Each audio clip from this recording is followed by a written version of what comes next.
Shall we all rise?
Shall be seated.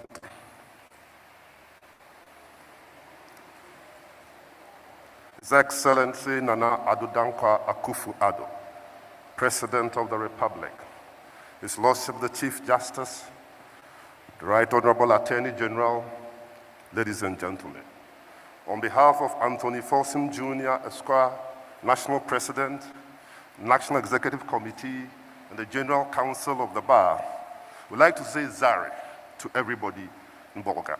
We'll call Reverend Eastwood Anaba to give us the opening prayer.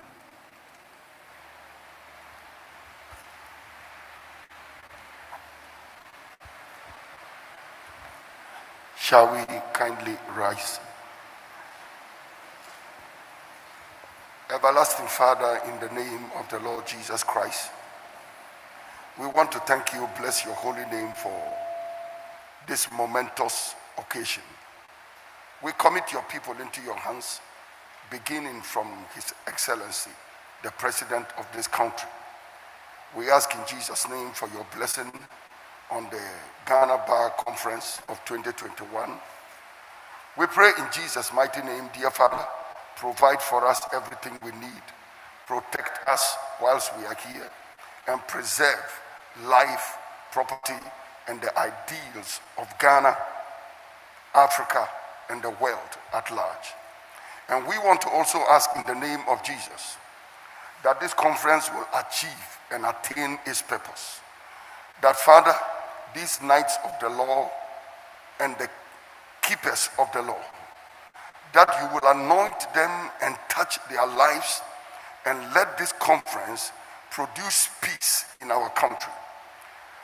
Let this conference generate a sense of purpose in our country. We ask in Jesus' name that this conference will empower lawyers and legal practitioners in this country to provide for the needs of the least of the people in this country. Above all, dear Father, we pray in Jesus' name that God's name be glorified. Bless this gathering and let your presence be with us in the mighty name of Jesus. Amen. You may be seated, please. Thank you very much, Pastor Eastwood. There is a time for everything and a season for every activity under the heavens. This is the first time we are coming to the Upper East region. and the first regional president of the Upper East Bar to address the conference. We will now welcome Mr. Amoak Afoko.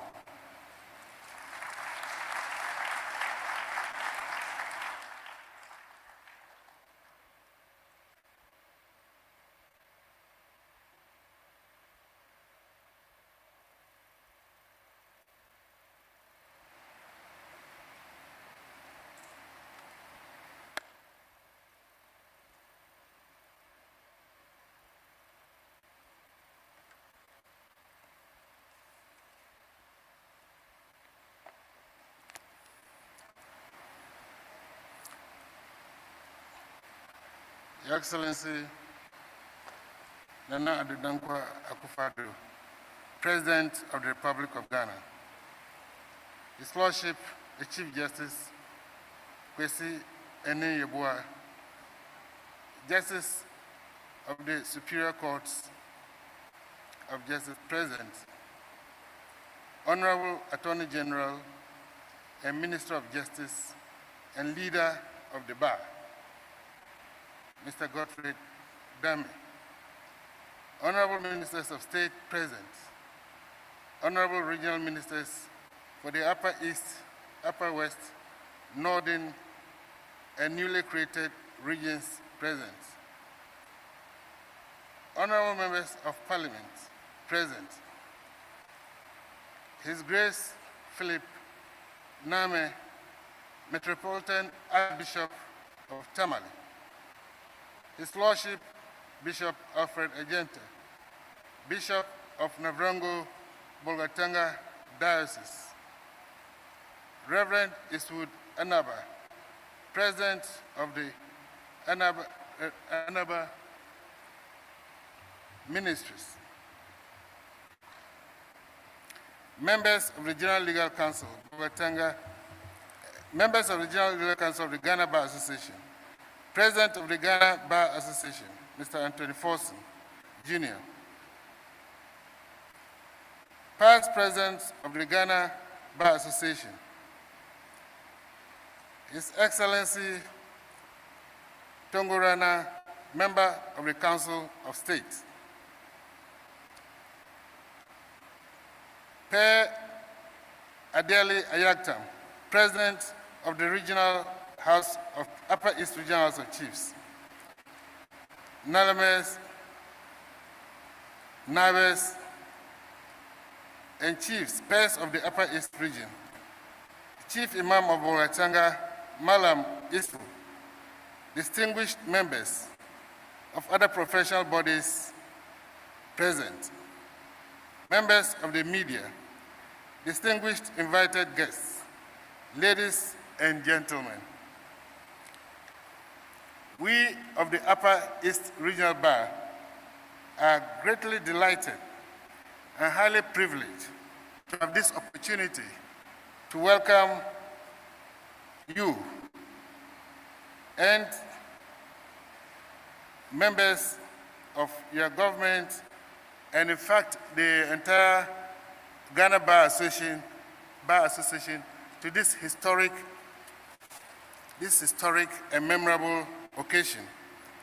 It is historic because it is the first time in the association's 145-year history that the Ghana Bar Association National Conference is being held in Bolgatanga. Your Excellency, Nana Addo Akufo-Addo, distinguished guests, ladies and gentlemen, some of us may be visiting the Upper East region for the first time. Kindly permit me to give you a bit of background history of the region and other matters of interest that will make your visit indeed memorable and exciting. Historically, the Upper East region and the Upper West region had been one region until 1960, when they were hived off from the northern region, which included all three regions.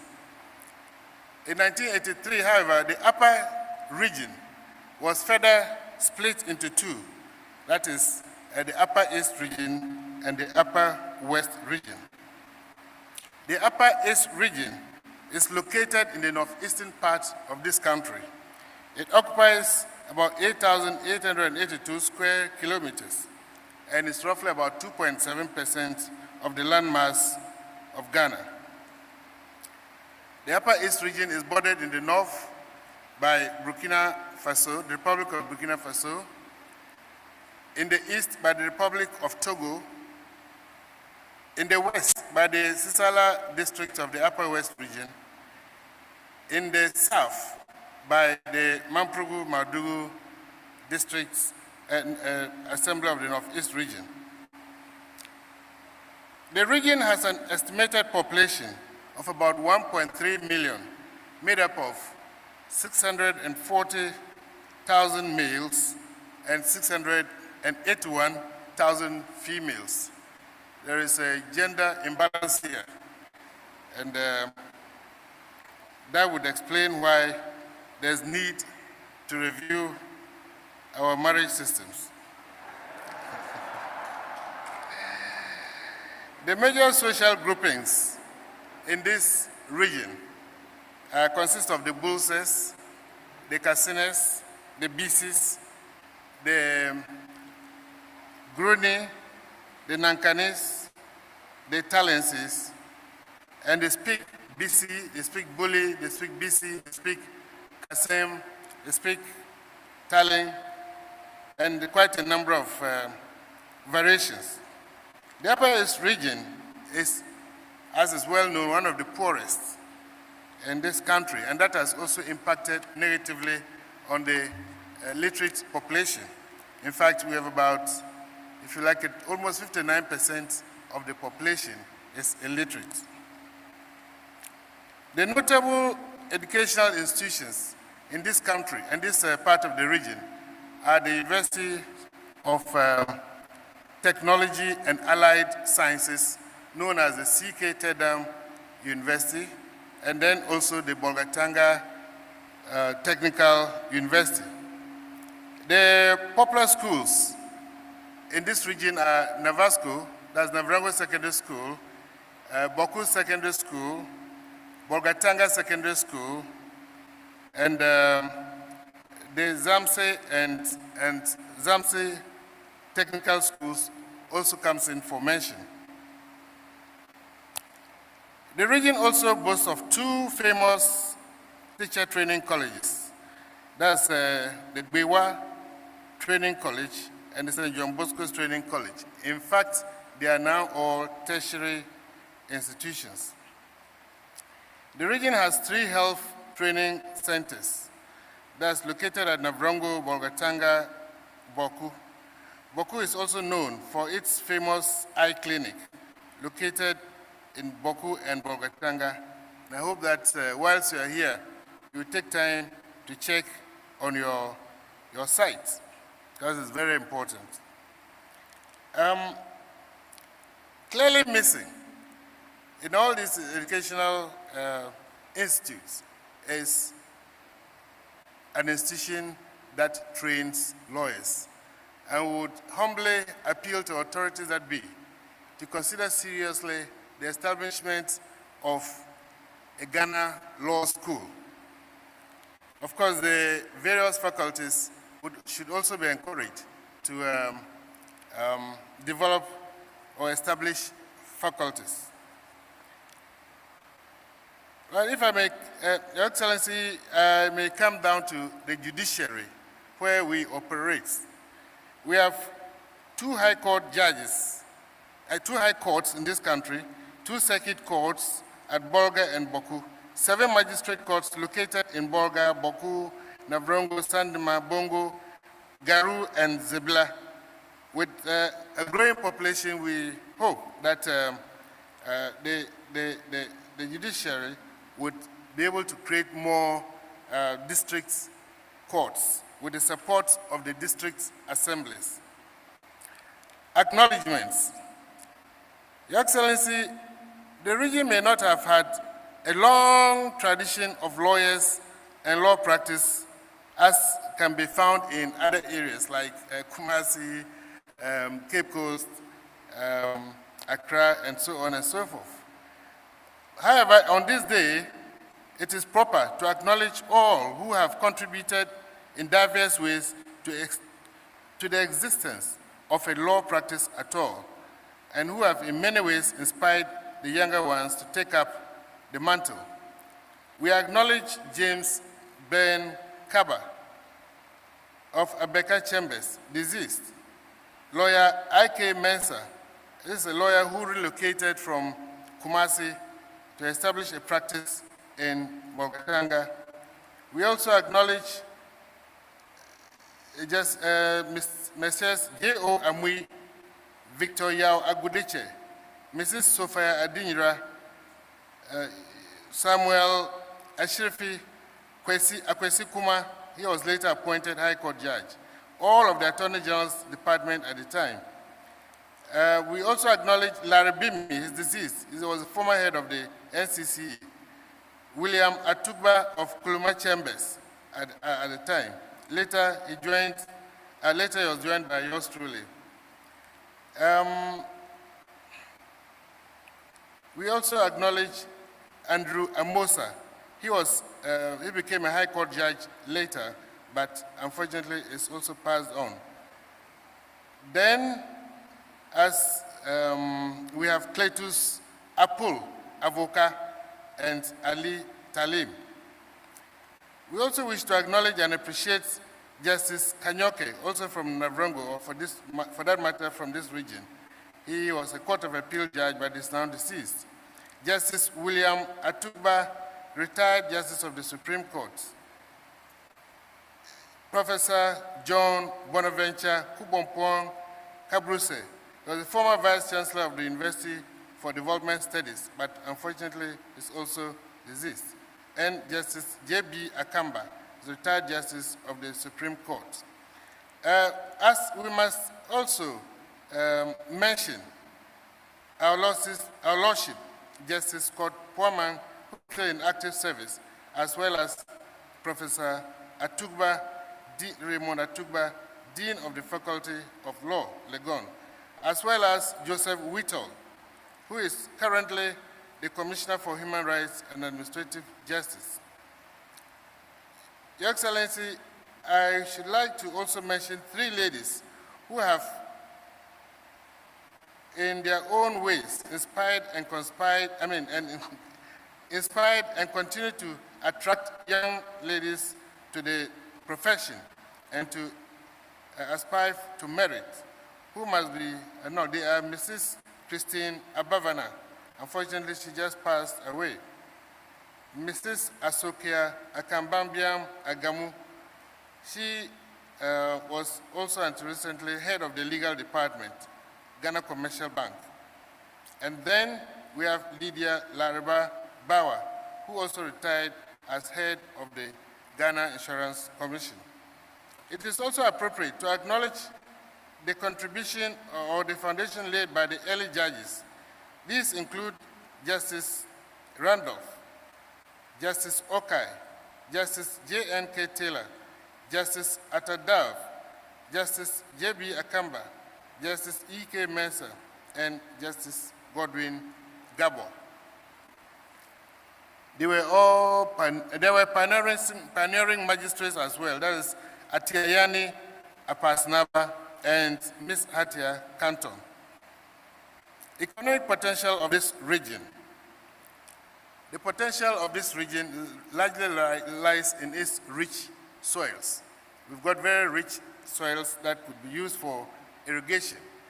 The only handicap is that we can only use these soils because the season is limited to 6 months. The rest of this season, the people of this region are doing nothing. Thankfully, we have the tunnel irrigation project, which has been around for some time, but which is inadequate. And then, happily, we have the Palogo irrigation dam, which is coming up and which actually would extend even beyond the borders of this region to the northern region. In terms of, we have mining and quarrying activities. That is also on a smaller scale, but it's coming up, and the people need to protect it, especially from the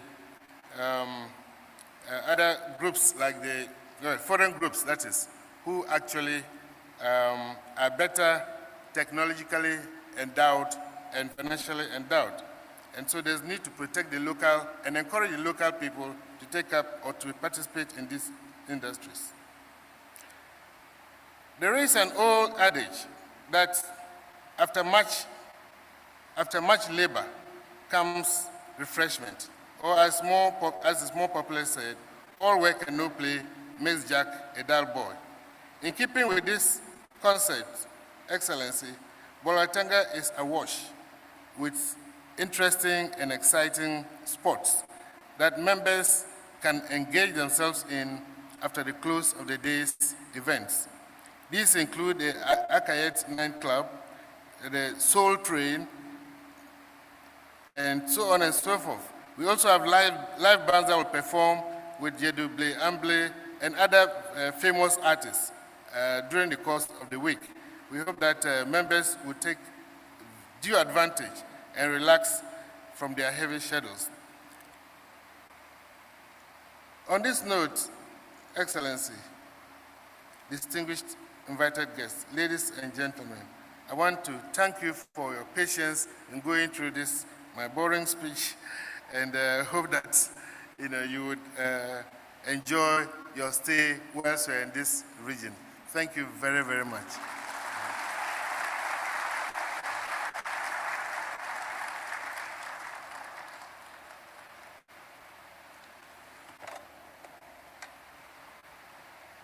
Thank you very much, Mr. Amwak Afoku. Would I invite Honorable Stephen Yakubu, Upper East Regional Minister, to give us his address.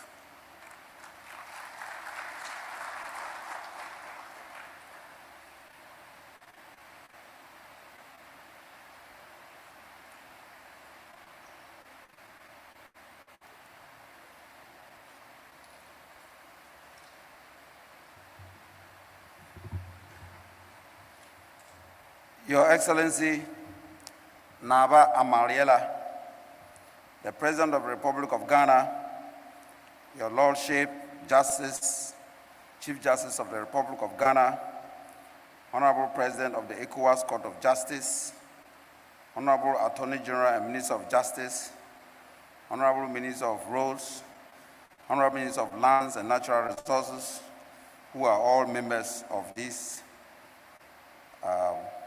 association.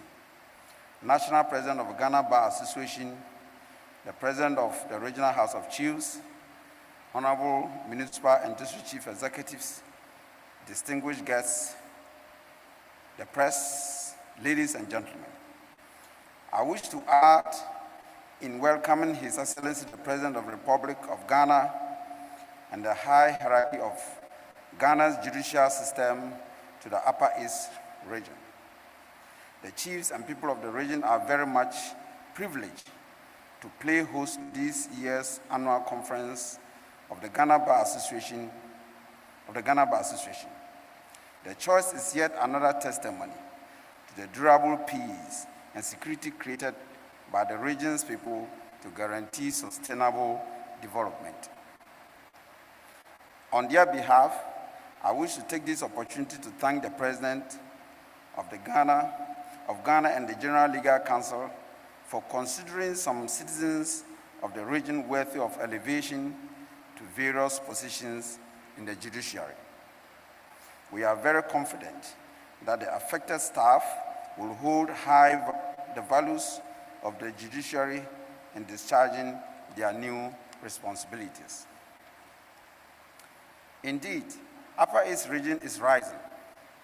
We are determined as a people to leverage our enviable stability and huge tourism potentials to leapfrog social and economic transformation in this our dear region.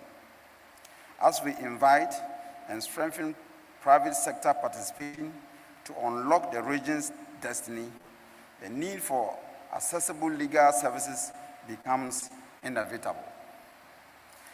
It therefore comes to us as a very worrying, as a region, reports that there are only 14 licensed lawyers practicing in the region to serve a population of more than 1.3 million. The situation in our sister regions is neither better, as only 39 lawyers practice in 5 regions of the north, with a combined population of 5.3 million people.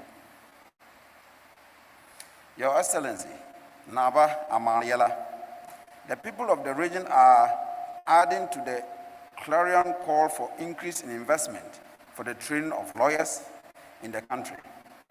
We note with gratitude the recent move by the General Legal Council at constructing a law village which is expected to increase admissions into the professional law program. After 63 years of establishing the Ghana School of Law, it is about time that a campus is established in northern Ghana to produce more professionals in the legal field. As a stopgap measure, the Ghana Bar Association could consider pro bono services for the people of this dear region of ours. There are many citizens who are very poor and unable to procure legal services at market rates. Owing to this, they are unable to assert their rights and privileges in many areas of litigation. The Legal Aid Commission does always come to their rescue. However, the number of lawyers at the Commission leaves much to be desired.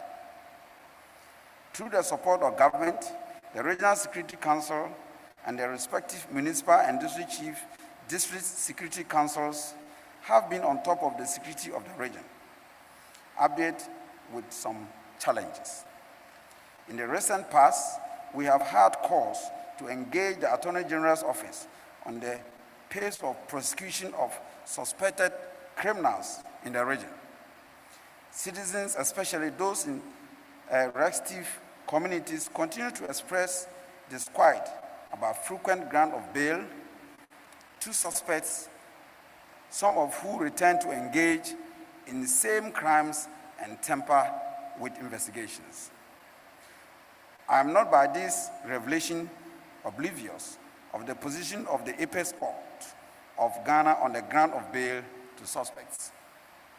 Stakeholders in the region are concerned with seeming abuse of bail conditions, which undermines the work of our security councils.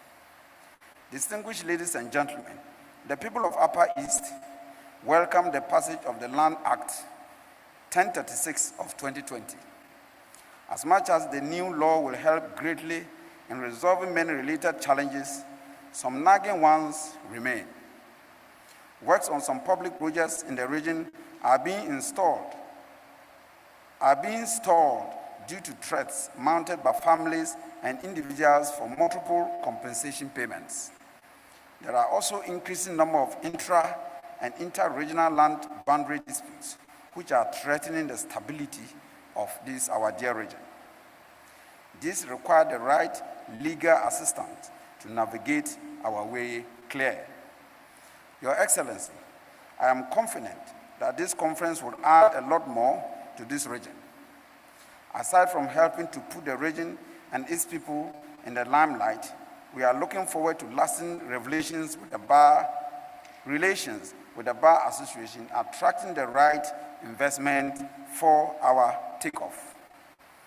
On that note of invitation to the development of the Upper East region, I wish all distinguished guests, members of the Bar Association, a memorable conference. I thank you.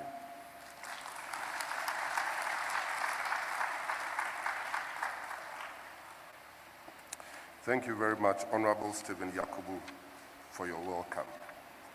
We have been welcomed by the Bar and will be welcomed by the government.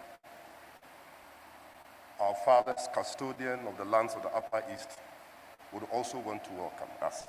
So we'll now invite the President of the Upper East Region House of Chiefs, Chana Pio Pe Ayajitam II, to address us.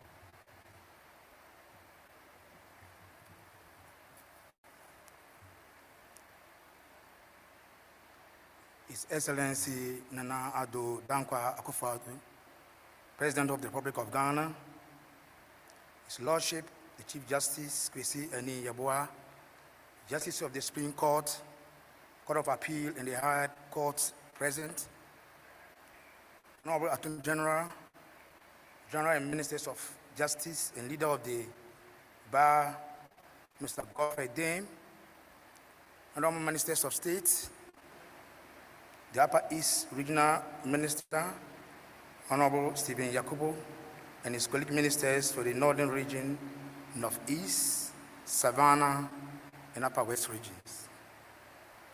Honorable members of Parliament, His Lordship, Bishop of Nabongo, Bolgatanga Diocese, Chief Imam of Upper East Region, members of the General Council of the Ghana Bar Association, President of the Bar Association, Mr. Anthony Fossen, Jr., Honorable Chief Executives, colleague paramount chiefs, ladies and gentlemen of the press, distinguished invited guests, all others duly and respectfully acknowledged. Ladies and gentlemen, today marks a great day in the life of the Upper East region. This is because this is the first time the region is playing host to the Ghana Bar Association as venue for its annual conference. To make it more significant, the association has brought to the region His Excellency, the President of the Republic, as a special guest of honor. This is also the first time a certain Chief Justice in the region for a great occasion like this one. It is therefore an honor for the chiefs and people of the region to welcome you to Upper East for this all-important conference. I am indeed humbled by the invitation, and I wish to place on record my profound gratitude and appreciation for the kind gesture. We are also grateful that your conference brings into our courtyard His Excellency, the President of the Republic. Is present. However, short it may be, would afford us the opportunity to interact with him on matters that may be dear to us. Distinguished high-profile conferences of this nature serve as forum, open and frank deliberations on matters of national interest, and it is my hope that this one, by the Ghana Bar Association, will not be any different. You can see from the theme, the conference will consider the role of lawyers in ensuring increased revenue collection through taxation for the purpose of accelerating national development. Adequate money in the national kitty is a basic requirement when it comes to the execution of central development projects. It must be emphasized that no government, however proactive, development-oriented it might be, can achieve its development goals without corresponding funding.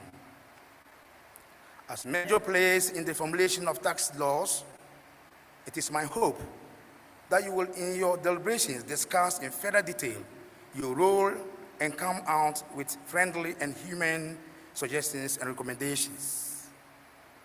It is often said that the law is meant for man, and man for the law.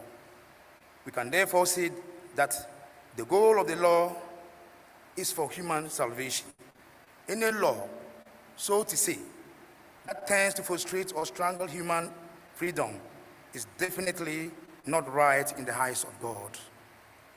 I therefore ask you, as you go into your plenary sessions, to deeply evaluate the law as you collectively understand it.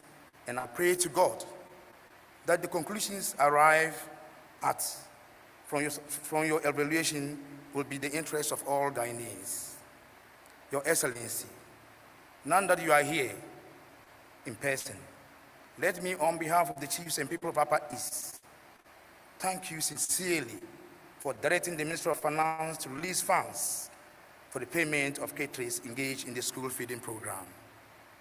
It is a big relief for both the caterers and parents, and we wish to commend you for this fatherly act.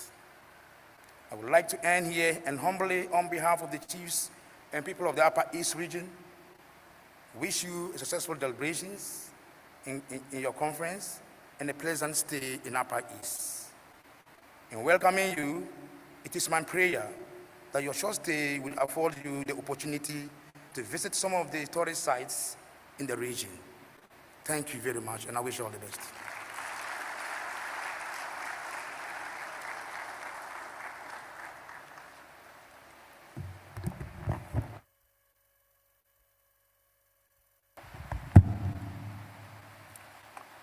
Thank you very much, China Pio Ajajitam, speaking on behalf of all the chiefs of the Upper East region. And we must place it on record that yesterday the Tongran Kubisong Nabiltang hosted the bar at Tungu. Let's give a round of applause for our fathers, the chiefs. We'll now invite the official leader of the bar, the Attorney General and Minister of Justice, Honorable Godfred Yeboah Dame, to address us.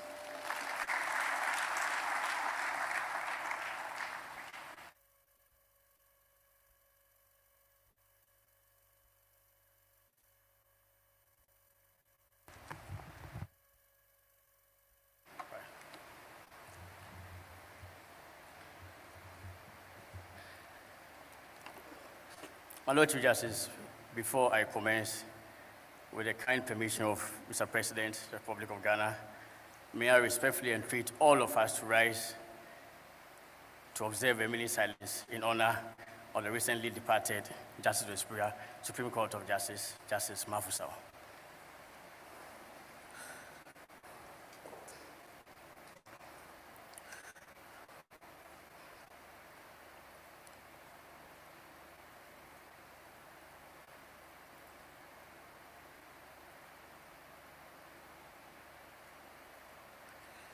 Thank you very much.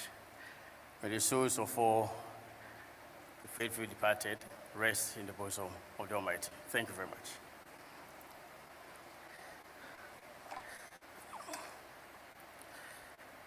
His Excellency the President of the Republic of Ghana, Nana Dankwa Akufo-Addo, the Chairman of Conference and President of the Ghana Bar Association, Sir Anthony Folsom Jr., my Lord Chief Justice, Justice Edin Yeboah, and Justice of the Supreme Court of Ghana, here in present. Our host, the Reverend Eastwood Anaba, Honorable Ministers of State, the Honorable Upper East Regional Minister, Mr. Stephen Yakubu, the President of the ECOWAS Court, Justice Edward Amwako Asante, Deputy Attorney General, Mr. Alfred Yeboah, Deputy Attorney General, Ms. Diana Sunabadapa, of course, former Attorney General, Honorable Joe Gatti, members of the Council of State,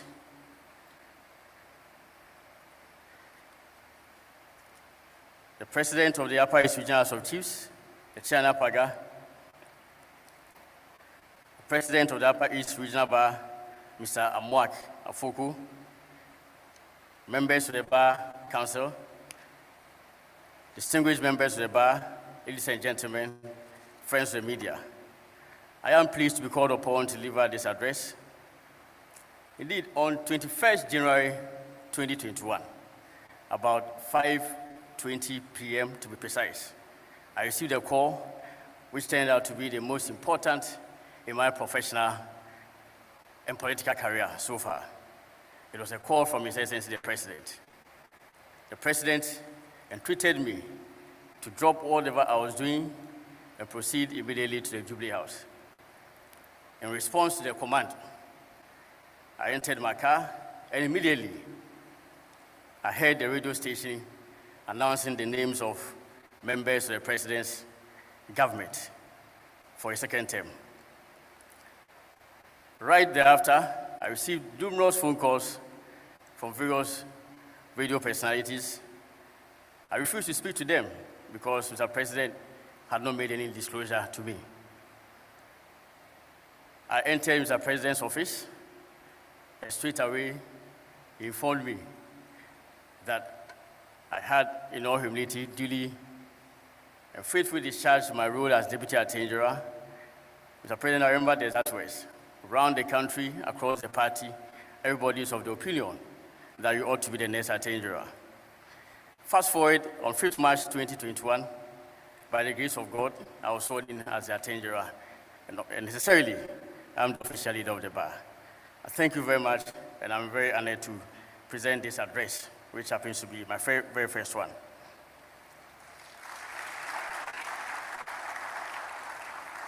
Mr. Chairman, the annual conference of the Ghana Bar Association is the highlight of the bar's activities every year. The event reminds us of who we are and the purposes we serve as lawyers. The indispensability of the lawyer in the affairs of state is brought to the fore. The lawyer's work is crucial to the building of a sound, peaceful Ghana. And indeed, I posit that the vigilance of lawyers that has ensured the protection of human rights and the welfare of society is also required to guarantee the economic development of the country. It is for this reason that I find most apt the theme for this year's conference, ensuring an increase in revenue mobilization through taxation for the purpose of accelerated national development, the role of the lawyer. The theme calls attention to the role of the lawyer in fostering the economic growth of Ghana. It's a sign that the business of law and government are acting in congruity. Further, it is for me an affirmation of the bar's resolve to confront the practical problems of the day with the utmost candor we can command and depth of understanding, informed, of course, by the history of discipline of our profession, remaining vigilant for the welfare of society and protection of human rights. Unfriendly as the subject of taxation may be, it is certainly central to national development. The payment of tax is the most basic obligation of the citizen. So it is written in the good book, the Holy Bible, that Jesus did not oppose the payment of taxes. In fact, Jesus paid taxes and entreated us in Matthew chapter 22, verse 21, and I quote, "Render unto Caesar the things that are Caesar's, and unto God the things that are God's," end of quote. Mr. Chairman, in my view, tax constitutes one of the three pillars of revenue mobilization, fundamental for satisfying the ever-growing need of the nation for infrastructure and other social and economic amenities. The other two pillars of the tripod are industrialization and the building of institutions to minimize revenue loss. The oft-touted rapid economic growth of Ghana should indeed increase the taxable capacity of the country and enable a much more significant share of the private sector's resources to be ceded to the government in the form of taxes, so as to provide public goods and services. The ambitious long-term legacy projects undertaken by the government of President Akufo-Addo, like the free secondary education, one district, one factory program, the massive construction of roads, one village, one dam, the construction of 11 district hospitals, are only a few of the constructive purposes our taxes are being put to, for which the business community and the citizenry ought to repay the faith by paying the requisite amount of taxes prescribed by law. The professional and ethical training of lawyers places us in the position to play a fundamental role in the proper functioning of the Ghanaian tax system. The lawyer performs functions in the nature of structuring, negotiating, and documenting business entities, and advising clients on the tax implications of companies to be incorporated, joint venture estates, gifts, international transactions, as well as possible exemptions from tax. A lawyer, therefore, ought to have sufficient knowledge of tax laws and statutory regulations, as well as keep abreast of the amendments to the various tax laws so as to effectively advise clients. Mr. Chairman, a major flaw with our tax system is a phenomenon described in popular parlance as tax evasion. It is that situation of citizens and persons working in Ghana dodging their tax obligations, either by completely avoiding coming within the tax bracket when they ought to be, or deploying illegal means to minimize their tax liability through fraudulent techniques. This practice, to say the least, it is loyal to the state. Sad to say, many lawyers are caught in the phenomenon of tax evasion as they unjustifiably avoid being caught in the tax net either by understating their profits or concealing their true income. The luxurious lifestyles of certain lawyers, riding in the most splash of vehicles and acquiring top-end properties, are hardly commensurate with the amount of taxes they pay. I entreat lawyers to honor their fullest of their tax obligations, as not to do is not only criminal, but also borders on a gross violation of professional rules. The legal professional code of professional conduct and etiquette rules requires lawyers to demonstrate the highest level of ethical behavior and integrity at all times. In practice, this implies that lawyers are required to be ethical watchdogs in the corporate world. We will have to pay our taxes in addition to walking away from clients who insist on engaging in the criminal act of tax evasion, contrary to good counsel. I would suggest that the bar should, as part of the criteria for publication of lawyers in good standing every year, require evidence of fulfillment of tax obligations. I must admit that the failure of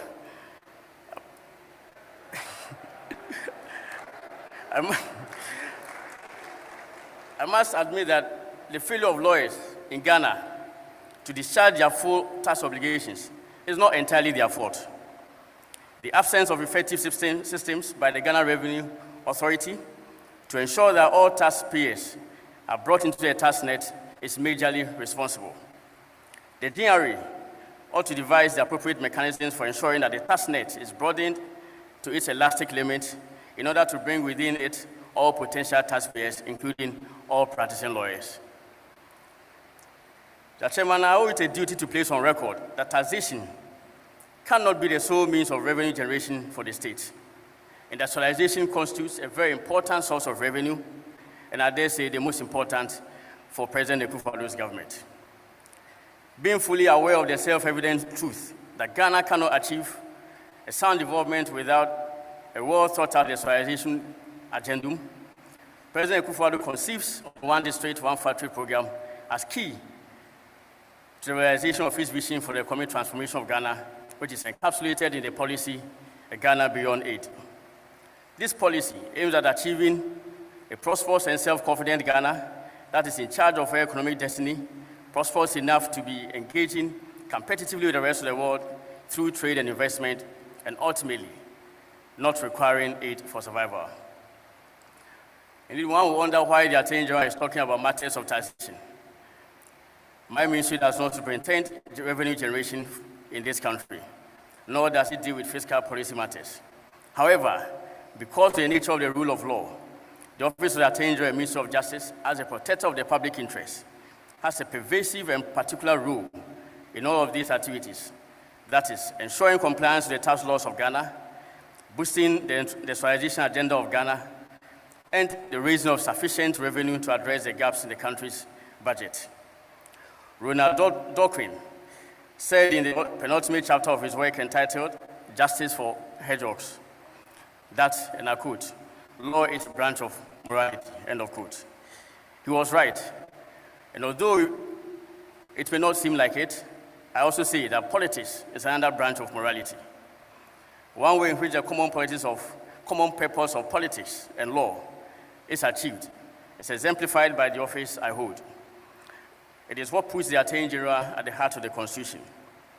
Sir Elwyn Jones, Attorney General of England from 1964 to 1970, stated, and I quote, "The Attorney General is a protector of the public interest generally. This aspect of his duties had a very early origin.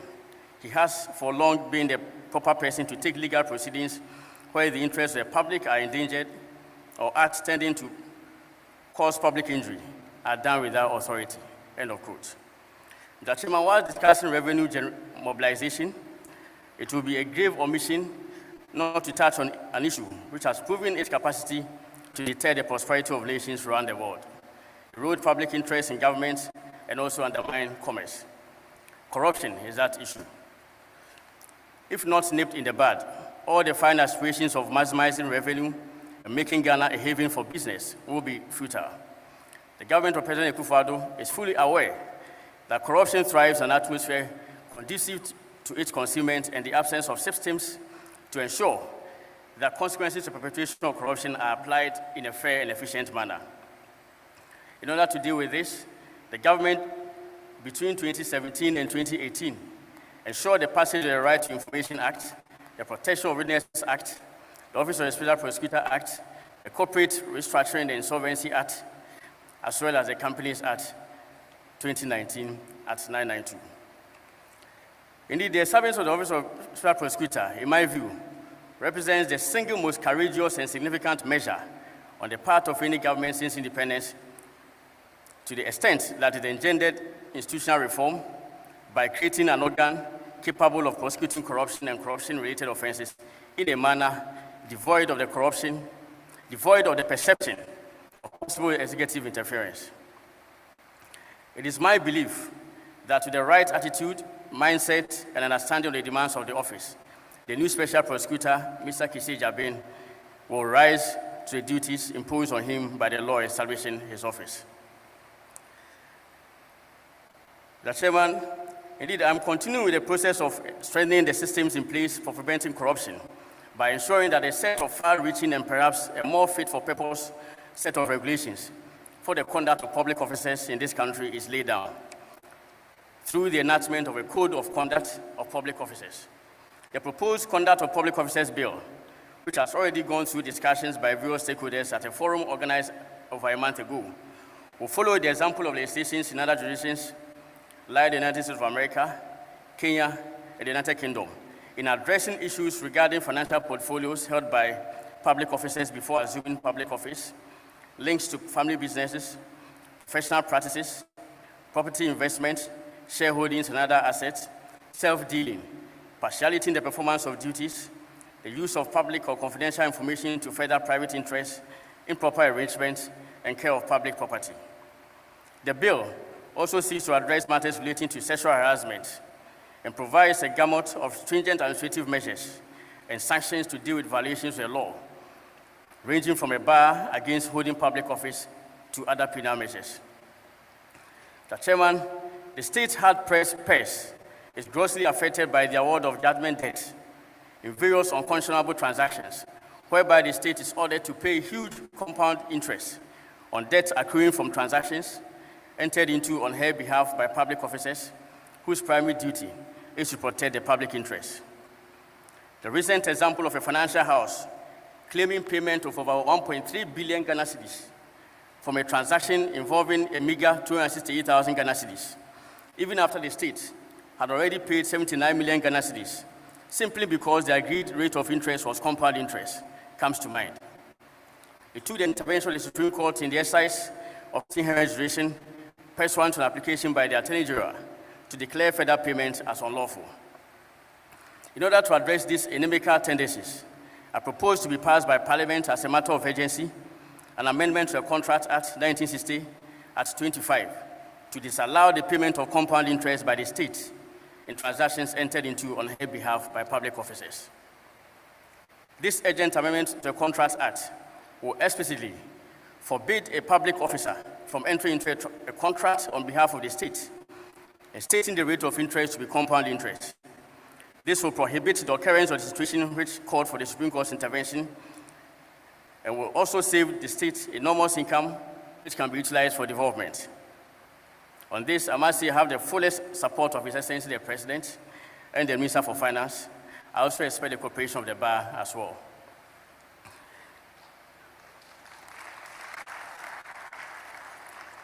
The Chairman, the invitation given to me to address this conference extended to me the liberty to address the conference on any topic of my choice. A blank check was thus given to me. In this regard, it will be a sore omission for me not to talk about certain unhealthy practices on the part of lawyers which militate against the justice system in Ghana. I observe a systematic and conscious effort by some lawyers to denigrate the judiciary and undermine public confidence in the sound administration of justice through a deliberate misrepresentation of the effect of court rulings, as well as false and vitriolic commentary on electronic and mass media, purely inspired by a vile motive to run down the judiciary. Even when applications duly filed in accordance with law and procedure are pending before the highest court of the land, some legal practitioners do not spare an effort to prejudice the minds of the public with mischievous analysis on public radio, television, and social media, all calculated to force the hands of the judges to deliver the verdict in a particular manner, or to whip up sentiment of the public against a particular court hearing the matter, in the event of an outcome unfavorable to them. These practices are vicious and misguided, and indeed it holds true that the arena for a lawyer to test the strength of his reasoning or the validity of his argument is in the courtroom, not on the airwaves or modern-day social media. I need not remind this gathering that the responsibility for a fair and effective administration of the laws of the Republic of Ghana are a product of the conscious, the collective efforts of all. The nature of our laws, enacted by Parliament, the procedure and judgment of our courts, the work of law enforcement officials, the wisdom, skill, and zeal of the bar are all critical. Throughout the history of Ghana, the judiciary has served us well in its capacity to develop fundamental principles and give life to the aspirations of the citizen. It is no time to destroy same beyond redemption, or to, if I may borrow the words of Lord Tosin at this stage, and he says, to give it a funeral oration. I recall that recently, the state was castigated widely in the press for incurring a judgment debt in excess of $50 million as a result of the activities of the ESWA Interministerial Committee on Illegal Mining about 2 years ago. In July this year, I successfully led the prosecution of an application to set aside the said judgment. Some lawyers who are active players in social media, perhaps feeling disappointed that the weapon deployed by them in their attack on the state's measures to resuscitate the war against illegal mining in Galamsey had been destroyed, mounted unwarranted attacks on me and the judge who delivered the ruling, with some suggesting rather preposterously and absurdly that the judge in question should be removed from office. Indeed, it's very ridiculous and preposterous to say the least. It is as if they revel in judgment or rulings against the state. When judgments are successfully challenged, it is disappointment galore for them. May I take the opportunity to convey to the bar, of which I am its humble official leader, that insofar as I'm Attorney General, the state will zealously protect its interests in litigation, just as private legal practitioners protect the interests of their clients.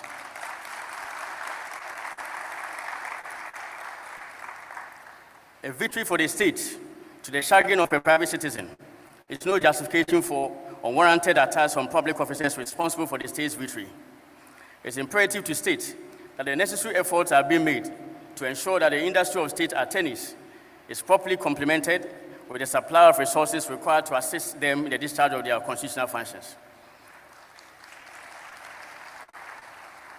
I must report that in response to a special appeal I made to Cabinet in June this year, the Minister for Finance has released the entire sum stated as required for the satisfaction of urgent needs of the Office of Attorney General. And out of this, 89 vehicles, as well as office equipment necessary for our work, will be procured for the Office of Attorney General and Ministry of Justice. I'm happy to say that per the timelines for the procurement activity, the entire 89 vehicles will be delivered within 10 to 12 weeks from today. All regional offices and relevant agencies under the ministry will have their fair share of the supply. Work on a 12-story building to accommodate the Office of the Attorney General is also steadily progressing and is on course to be completed within about 18 months. We are grateful to you, Mr. President. A well-oiled Attorney General's Department is the biggest signpost for improved conditions in the practice of law. Mr. Chairman, I cannot conclude this address without once again denouncing the tendency of some lawyers, some being senior lawyers, who have occupied high offices of state and have even been leaders of the bar, to deploy the traditional and social media to assail the integrity and reputation of senior figures in this country. Such conduct, undoubtedly dishonorable, also occasions a breach of rules of professional conduct and etiquette at the bar. I would advise lawyers, when using social media, to be mindful of the age-old requirements of the profession insofar as ethics is concerned. Technology did not eradicate ethics, neither did it render the need for ethical compliance any less important or necessary. The spread of false information by lawyers and disregard for the cherished values of the legal profession, apart from being disreputable, poses a far greater threat to cohesion in society, especially when it comes from senior lawyers. The misguided crave for cheap publicity and undue disparagement of others must be avoided. The nation ought to be concerned because ultimately, a dishonest bar breeds a corrupt bench and affects the core society we seek to build. Mr. Chairman, I have no doubt that this conference will serve its purpose of not only being a refreshing opportunity to network among lawyers before they start a new legal year, but will also refocus all of us on the core values of the legal profession, as well as foster a closer collaboration between the bar and government. I'm aware that this year is an election year. May I take this opportunity to wish the various candidates the very best. May the conduct of the elections be smooth, and may the best candidate win. I also would like to wish you all the best in your future endeavors as you take steps to exit your very much cherished role. Thank you very much. Thank you for the opportunity.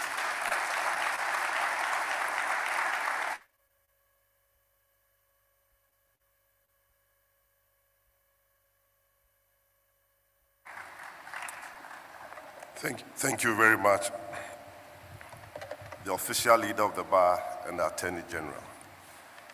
And on the issue of publication of list of lawyers who are tax compliant, that may be future impossible tense. We will now invite His Lordship, Justice Enini Yeboah, Chief Justice of the Republic of Ghana.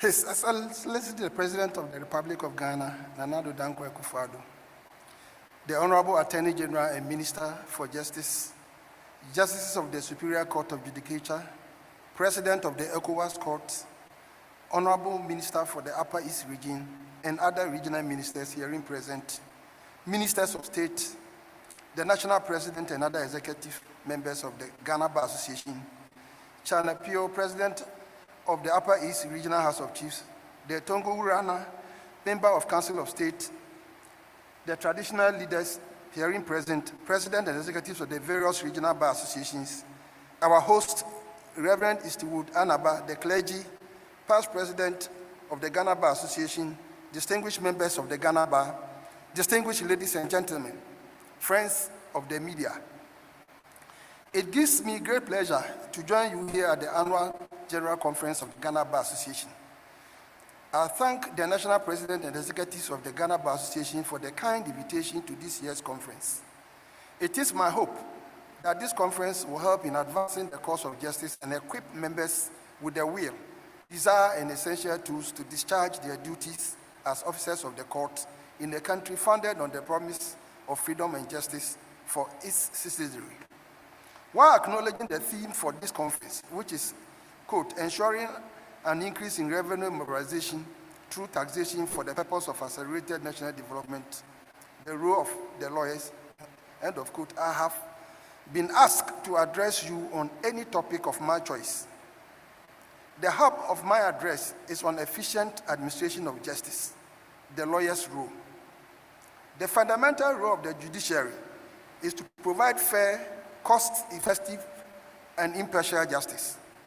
The official business of the court is to administer justice for the purpose and on behalf of the people as stated in Articles 125, Clause 1 and 126 of the 1992 Constitution.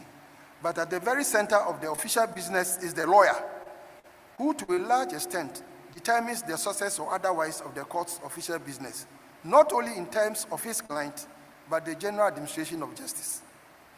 The unique position of the lawyer in the administration of justice was adequately captured in 1994 by John J. Parker, a senior judge of the United States Circuit Court of Appeals for the Fourth Circuit, when he stated in an address delivered before the annual meeting of the Indiana Bar Association that, quote, no more important duty confronts the American lawyer than that of improving the administration of justice. The statement of His Lordship, Justice Parker, holds even more truth when applied to Ghanaian jurisprudence. With a judiciary that is still developing, course lists which get more overcrowded every day, and the population appreciating its rise more keenly than ever, the role and duty of a lawyer in ensuring an effective and efficient administration of justice has become even more paramount. A trial judge hearing a case without lawyers finds justice delivery very difficult. The lawyer is undoubtedly an important stakeholder in the pursuit of an efficient administration of justice in Ghana. This morning, I am delighted in sharing with you my passionate thoughts on this subject and how lawyers may contribute to the objective of achieving an efficient delivery of justice to the level desired by all stakeholders in the justice system. One way lawyers may contribute to the efficient administration of justice is by ensuring better communication with clients. Lawyers must take the first step of explaining every step of the process, the possibility of success or failure, the expected legal challenges and obstacles, and the like to their clients to ensure that the client has a realistic view of the nature of his case. The lawyer must appreciate that simplifying the court processes makes the court more comprehensible and accessible to the client. The complexity of the justice system, which can sometimes slow down cases and make the system difficult to operate and navigate, should be appreciated by the client and should not be used by some lawyers as an excuse to delay proceedings. The lawyer must, at each step of the process, explain the proceedings to the client in a candid and realistic way. Placing greater reliance on alternative dispute resolution is another sure way a lawyer may contribute to the efficient administration of justice. Improving communication with your clients include educating them on ADR mechanisms available for settling disputes. As we are aware, the ADR processes are relatively less expensive but more rewarding in terms of time spent in arriving at a decision. Aside ADR, lawyers have a duty to pursue good faith efforts at settling matters without recourse to court, if the matters may require such a settlement. Even when the substantive matters are not amenable to settlement, lawyers should explore, if possible, which of the issues could be resolved out of court and which ones rightly deserve to be put before the judge. Lawyers must also respect the courts and its orders to ensure an efficient administration of justice. As a matter of public policy, and indeed as a function of the integrity of a lawyer, it is important that the authority of the courts and the sanctity of its processes are maintained at all times. It is not acceptable for a litigant or a lawyer to decide which orders to respect and which orders to disregard. Courts are lawful and therefore deserving, orders are lawful and therefore deserving of obedience. It is tried knowledge that an order or process of a court of competent jurisdiction cannot be impeached by disobedience. Lawyers must make their very best to their clients at every stage of the trial. Failure by a lawyer and or his client to obey the orders of the court not only undermines but has the potential to destroy the administration of justice. An adherence to these tenets should result in the expeditious disposal of cases, though decongesting the court to hear more cases and administer justice to a greater number of people in a relatively shorter period of time. Upholding the duty of candor, particularly in the service of court processes, is another area where lawyers can contribute to an efficient administration of justice. Adjournments may be sought only on legitimate grounds and in the interest of justice to advance efficient administration of justice. It is possible for lawyers to agree on adjournment dates even before they go to court and inform the court accordingly. It is disheartening, however, how often judges criticize the procedure adopted by some lawyers, as well as avoidable delays caused principally by some lawyers deliberately. An over-reliance by lawyers on Order 81 of the High Court Civil Procedure Rules 2004 CR 47, that non-compliance with the rules should not render proceedings void, has resulted in a tendency for lawyers to go contrary to the rules, only to come to court and pray for their irregularities to be cured by Order 81. The impact of delays in the administration of justice was reiterated in the case of Ajimine, substituted by Banahini and others, versus Anane, reported in 2013-2014, One Supreme Court of Ghana Law Report, page 241. My respectable sister, Wood CJ, put it clearly at page 247 that the oft-quoted legal maxim, justice delayed is justice denied, has come to the fore. The right to a fair trial in a timely manner is neither a courtesy nor a favor, but a fundamental right. Protracted delays in the administration of justice impact negatively not only on those who assess the courts, but as the victims of crime, accused persons who are acquitted at the end of their trial, parties in civil proceedings and their privies, the lawyers who practice before the courts, and everybody who has something to do with the justice system. A number of issues I have discussed with you regarding the lawyer's role in ensuring the efficient administration of justice have now been given the necessary legal backing. Rule 29 of the Legal Professional Conduct and Etiquette Rules 2020, LI 2423, for instance, imposes a duty on a lawyer to inform his clients of the reasonably available alternatives to trial, and some of these provisions should be strictly enforced by the disciplinary committee of the General Legal Council if the need arises. The judiciary will continue to collaborate with the bar to continue to put measures in place to decongest the courts. The establishment of more courts in the country will greatly increase the access to justice, as is being done currently. This is even more necessary when one considers the effect of long-distance travel, time and money spent by litigants, the consequence of which is that longer adjournments should be a thing of the past. Simultaneously, the use of administrative tribunals run by seasoned professionals in other jurisdictions would be explored and replicated in Ghana in due course as a way of decongesting the courts. It is regrettable that few administrative tribunals exist in Ghana to complement the efforts of the judiciary. Over 50 years after the Akosombo Dam was built, we still have compensation claims in courts at Ho, Hohoi, Koforidua, which have and could have been easily resolved by administrative tribunals. Another area in which administrative tribunals can help us is the area of insurance claims. Amputees and injured persons may have to resort to the judicial process for years. This could easily be resolved through administrative tribunals, where lawyers will be candid to admit liabilities. Let me end by re-echoing one of Abraham Lincoln's quotes as edited by Roy P. Basler on the role of lawyers as follows, quote, "Discourage litigation if possible. Persuade your neighbors to compromise whenever you can. Point out to them how the nominal winner is often a real loser in fees, expense, and waste of time. As a peacemaker, the lawyer has a superior opportunity of being a good man. There will still be business enough." End of quote. On this note, I officially declare this annual conference duly open, and I wish the Bar Association a successful annual conference. Thank you.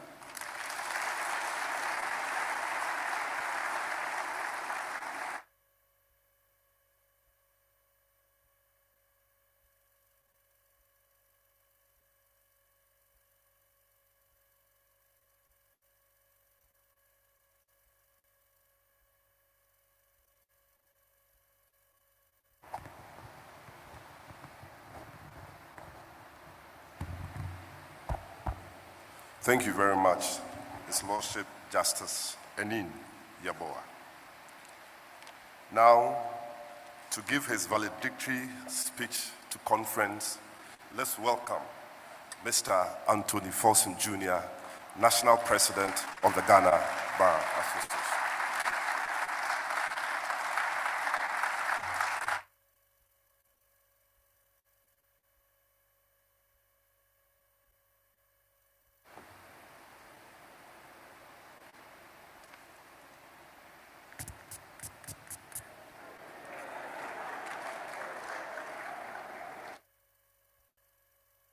Battle is still the Lord's.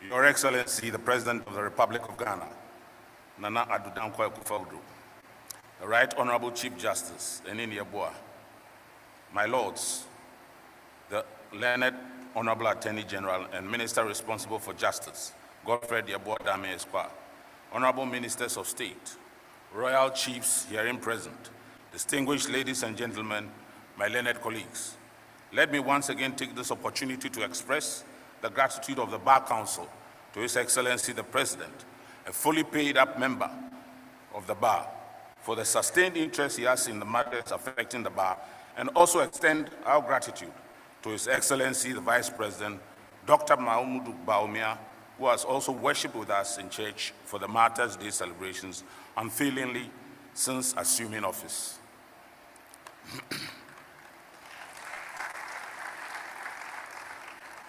Special thanks go to Fountain Gate Chapel and to Reverend Eastwood Anaba for his extreme show of kindness to the Ghana Bar Association in allowing us to use all of these facilities for free.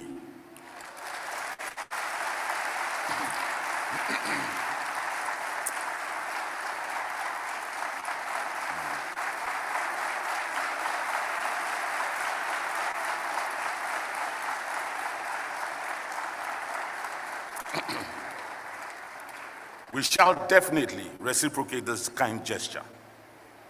On behalf of myself and the National Executive Committee, I wish to welcome all of us to the 2021-2022 Conference of the Ghana Bar Association in the beautiful city of Bolgatanga, very rich in history and culture. This conference is significant on many grounds. It is the first of its sort post-COVID-19 National Conference of the Bar, following our inability to hold it last year. It is also the last conference that I'm leading to organize as I bow out after this conference, having regard to the full conventional having served the full conventional 3 years term as GBA president. I therefore appear before you today as your president, not only to advise the conference generally on matters of concern to our profession and to our nation as expected at each conference, but also to give an account of my stewardship before I step down as president later this year. The Bar reposed confidence in me by conferring the presidency on me during our annual conference in Koforidua 3 years ago in 2018. Unfortunately, 1 out of the 3 years was taken by the global COVID-19 pandemic. My team, however, made good use of whatever time was left to us, for which I gladly read an account before this great assembly today. I have, however, been charged by the Bar Council yesterday to deliver a summarized version of my speech and post the full 18-page speech on the portal to enable us fit into the 2-hour framework. Conference team, with a lot of difficulty and in the face of several criticisms and discouragement to me personally and to our team because of the pandemic, we have put this conference together. The Bar Council has strongly supported us to hold this first hybrid in-person / virtual conference in order to safeguard and protect the health of the members. For the first time in our history, therefore, about 600 members are with us in person today, while a greater number of about 700 persons are joining and participating remotely through the use of technology. We thank you all for choosing to participate in this conference. You are a source of encouragement to us to carry on the affairs of the GBA, even in difficult times. The conference theme is being held, ensuring an increase in revenue mobilization through taxation for purposes of accelerated national development, the role of the lawyer, having engaged a person who is better qualified to deal with a theme in the person of Dr. Abdullahi Ali Nachia, a senior lecturer at the University of Ghana School of Law. I will not dare say much about the theme, except to remind us all lawyers that as lawyers, we have a sacred duty towards the society not to neglect our roles in national development. This comes through paying our fair share of taxes and to embark on practices that would aid our clients, and not to embark on practices that will aid our clients in dubious tax evasion and unholy tax avoidance schemes. The issue of endemic corruption, the learned Attorney General has hinted on that. That is one issue I wish to draw our attention to in our nation. I wish to call on all of us and the nation as a whole that we collectively re-examine our ways of life and the ways of corruption that are endemic. We need to examine bribery, which have not been normalized and accepted, through gift giving, which actively seeks to influence official conduct and to the detriment of the people who by merit deserve the opportunities snatched from them, and from the people who have no monies to compete with such endemic corrupt practices, allowing the institutions of state to work. Connected to the issue of endemic corruption in our society is the whom you know practice in our society.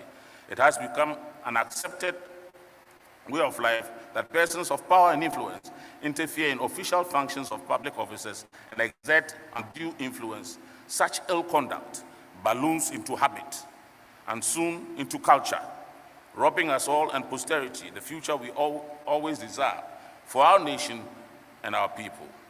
Bold judicial decisions. Without citing any specific examples, I wish to state that we have recently seen certain bold decisions coming from our courts, discouraging wrongdoing in our society. We commend the judiciary, but urge them that there is more room for improvement. It is my call to all of us and to the nation to seek and encourage bold judicial decisions, remembering that the courts remain our last bulwark and safeguard for a civil society, democracy, predictability, and certainty of our legal system. It is our collective responsibility to ensure that law is experienced by the broad majority of the citizenry as fair and predictable arbiter of disputes, seeking and encouraging bold decisions from our courts is therefore a duty that we bear as professionals of law in our society. State insecurity in our society. Recent acts of violent crime and homicide in our nation have raised cries and complaints and heightened a fear of insecurity in our nation. We therefore call on state security agencies to double up efforts in addressing these crimes and to stem them to restore confidence in a secure society. I am happy to announce that the Honorable Minister of National Security himself will be joining us on Wednesday afternoon as we discuss matters affecting the nation to help us understand and discuss steps being taken by government to make us all safer. State of indiscipline in our society. The right to privacy and of our communication is guaranteed by the Constitution, hence the protection of the right of anonymity. But so is our duty to be responsible in our communication and the legitimate expectation of others that we do not libel or defame them, especially when such persons are public officials who cannot afford the time to abandon their public duties in order to seek redress through lengthy court processes. It is therefore my call on our nation, especially our social media users, to guard against the use of their right of anonymity to make unguarded, unproven allegations against others, especially public officers, through false and unsubstantiated allegations. Training of new lawyers. The subject of training of new lawyers has engaged the nation's attention for some time now. One of the identified short-term solutions is the expansion of training facility of the law school. His Excellency the President of the Republic is fully in support of this, as well as the Right Honorable Chief Justice and the Attorney General. Sword has been cut for its construction and some funding has been secured. Inclusion of young judges and magistrates in the bar's welfare housing scheme.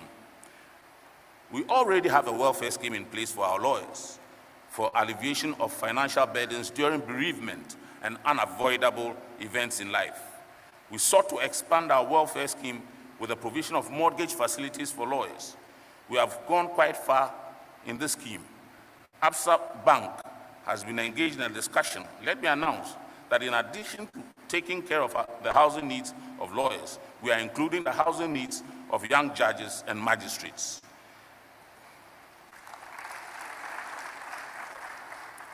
The inclusion of young judges in this scheme will go a long way to benefit them, because the intention is to ensure the housing comfort of these young judges and magistrates so that they can no longer live in fear of transfers nor be scared of the prospect of transfers to rob them of their judicial boldness. ICT projects. Let me finally turn to my favorite subject of ICT projects. It was my campaign promise in 2018 to modernize the bar using ICT tools. I composed a 3-member IT team immediately upon assumption of office. It was chaired by and supervised by Justin Amenuvo Esquire in his capacity as National Secretary, and therefore later replaced by Yabof Esquire when he fully assumed duty in the national office. The remaining 2 members are Susan Nyampong Esquire and Kweku Buedu Esquire. Susan has a keen interest in ICT and has so far acted as the product owner of all ICT products created in our ICT reforms. Kweku, who is a law lecturer in the University of Ghana School of Law and a specialist in IT law, complemented this team with his enormous skill and knowledge in IT and engineering before becoming a lawyer. Kweku is the chief architect and concept designer of our ICT projects. We engaged local programmers and contractors who implemented our ICT projects. We embarked on 23 ICT projects for which I gladly render stewardship today. As our first task, we successfully digitized all lawyer records from bar number 1, Mr. James Neville Porter Esquire, who was called to the bar on 5th April 1877, through bar number 26, John Mensah Saba Esquire, called on 16th September 1887, to Alice Mame Yeboah Nimako Esquire, bar number 7867, called on 28th May 2021. Ghana has therefore produced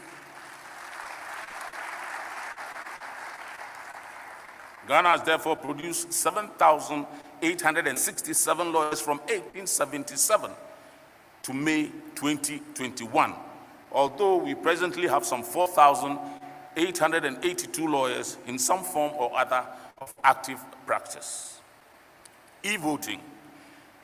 E-voting is one of the projects achieved in our reforms in 2018 and which we have also delivered on.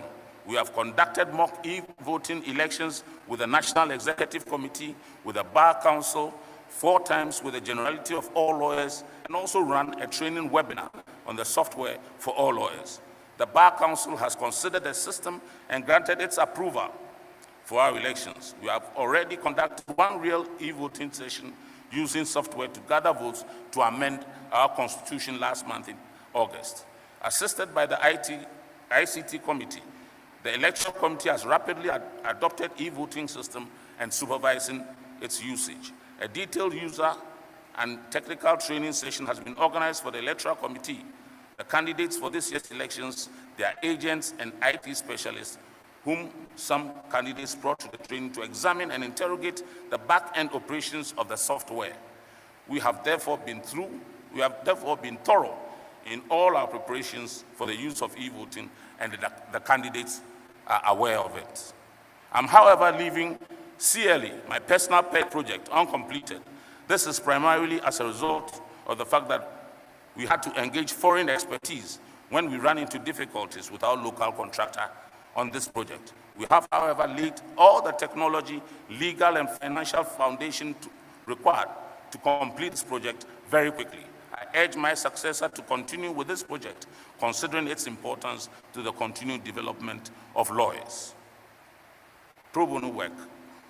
As part of my own social responsibility, I sourced for 2 laptops, fully loaded with all law reports, statutes, Atkin court forms, encyclopedia of forms and precedents, among others, to support legal aid office in Bolgatanga, which was presented last year. I am currently in the process of procuring materials for the building of a brand new washroom valued at 116,000 Ghana cedis for the legal aid head office in Accra, where averagely some 500 persons go to seek legal assistance every week. I will next turn my attention to the Council for Law Reporting and refurbish their washrooms to enable lawyers work in comfort, all using private donations and personal resources. My parting words, and here I might get a bit emotional, so please bear with me. I will try not to. In my parting words, as I bow out as GBA President, I wish to first say a big thank you to God and to all lawyers for giving me the opportunity to serve you and the nation. I am extremely grateful to His Excellency the President of the Republic of Ghana and to Chief Justices Sofa Akufu and Enini Yeboah, under whom I have served for the great support for me personally and the bar. I remain eternally grateful to my wife, Commissioner Adwa Abrefa, for her support and constant prayers. I believe she's praying still. I was blessed to have an excellent and supportive Bar Council and National Executive Committee who have helped to make it all possible. My campaign team in 2018 and friends of the campaign stuck with me through the presidency and took up unpaid jobs at great personal sacrifices to ensure that our campaign promises were fulfilled. Only God can reward you for this show of love, loyalty, and commitment. The greatest lesson I have learned as president is for a leader to be humble, listen and continually seek wisdom, and negotiate your way through issues and challenges. I wish us all a great and successful conference. May God continue to guide and bless the Ghana Bar Association, its leadership, all lawyers, and our nation, Ghana. Philippians 4, verse 8. With all humility, may I leave you with my favorite quote from the Bible, where Paul says to the Philippians, finally, brethren, whatsoever things are true, whatsoever things are honest, whatsoever things are just, whatsoever things are pure, whatsoever things are lovely, whatsoever things are of good report, if there be any virtue and if there be any praise, think on these things. I thank you for your kind attention.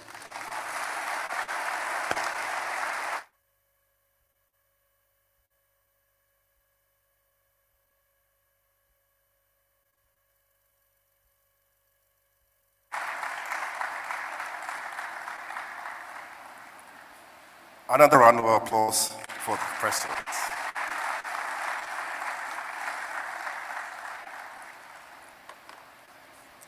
We will now have a musical interlude.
Thank you, the Kusasi group. Thank you very much. Thank you very much.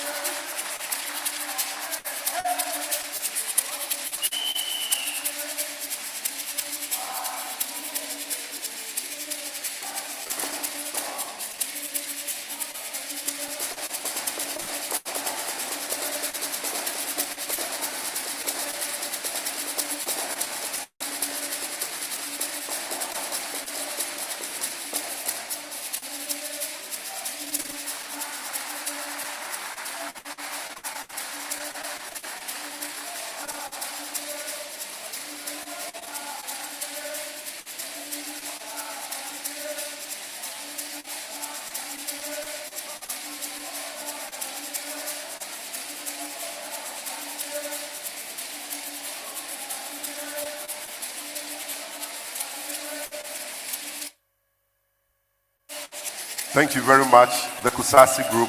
Thank you very much. That is from the Kusasi group, one of the main ethnic groups in the Upper East.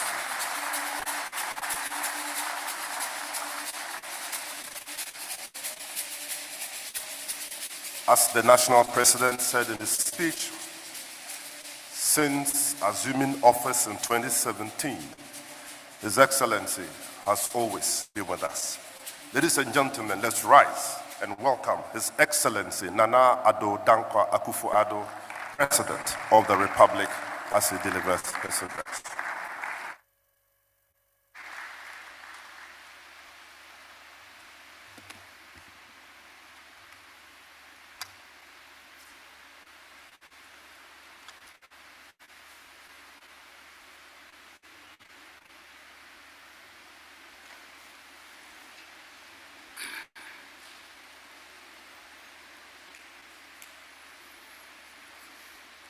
Chief Justice, eminent clergy, member of the Council of State, Upper East Regional Minister, President of the ECOWAS Court of Justice, Attorney General, Ministers and Deputy Ministers of State, Justices of the Supreme Court, and other Justices of the Superior Court of Judicature, judges, members of the Judicial Council, Judicial Secretary, President and members of the Bar Council, President of the Upper East Regional Bar, members of the Ghana Bar Association, President of the Upper East Regional House of Chiefs, Chana Pio, Per Dikundina, Adiale, Ayajitam III, and other traditional rulers, fellow Ghanaians, ladies and gentlemen.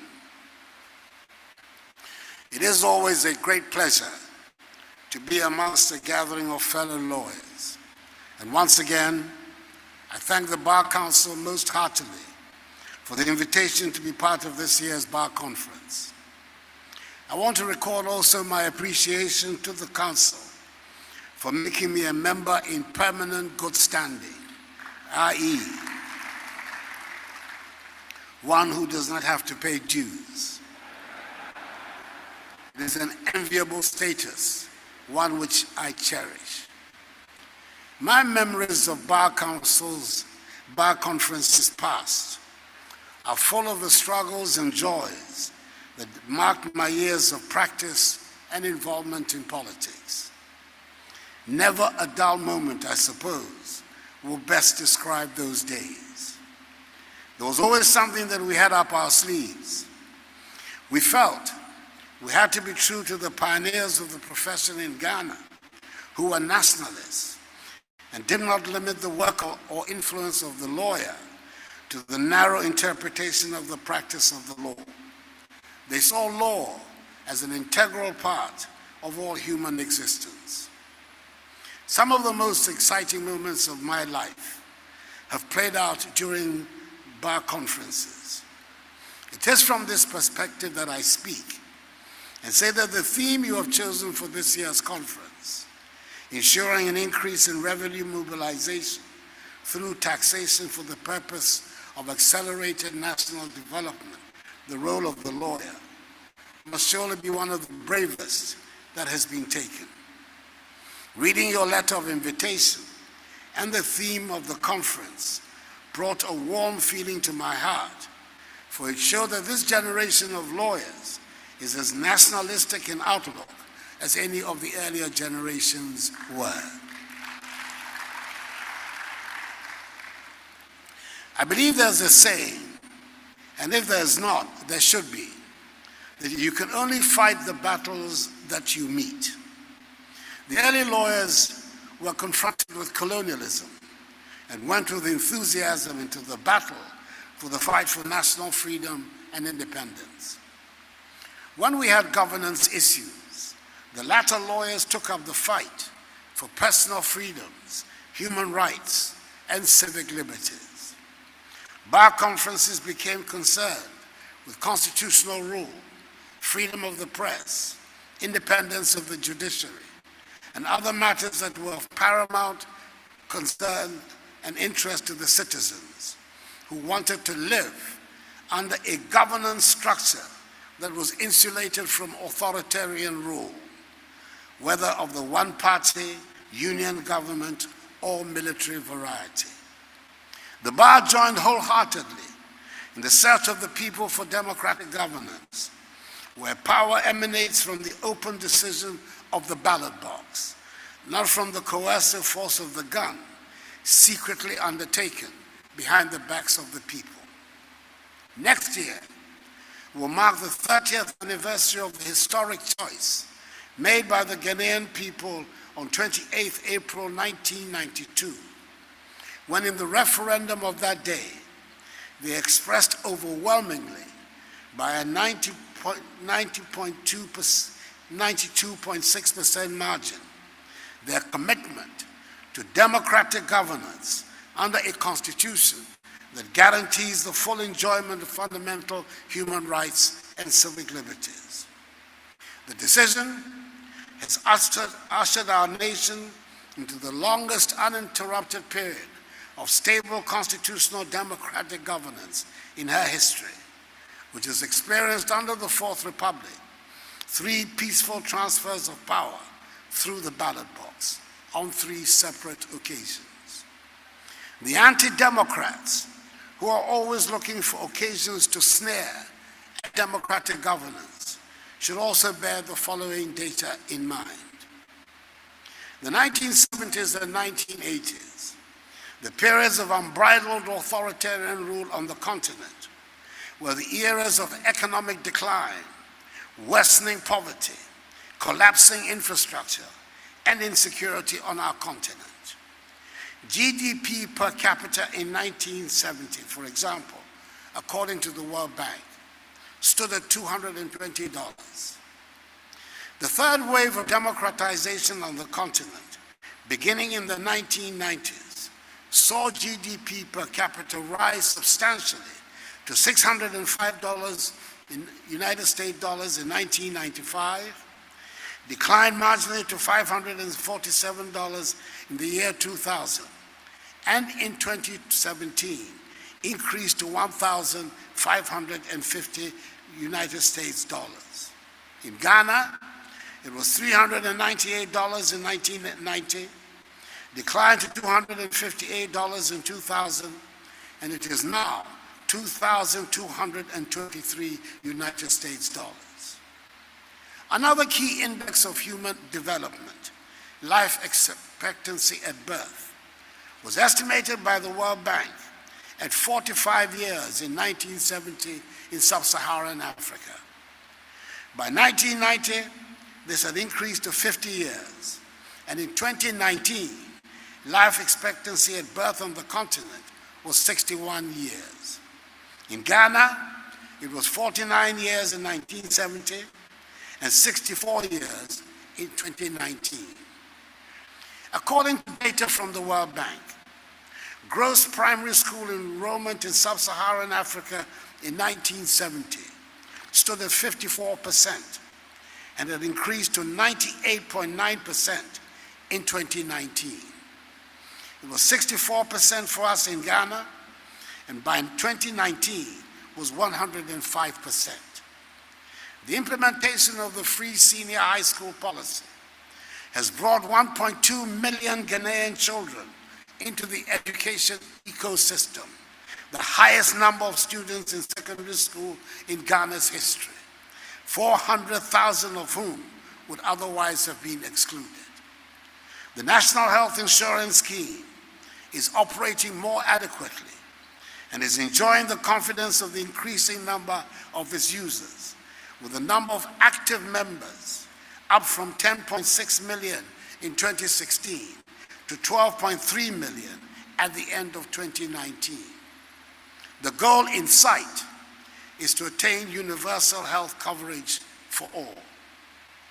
Clearly, democracy has been beneficial for the continent and for our country.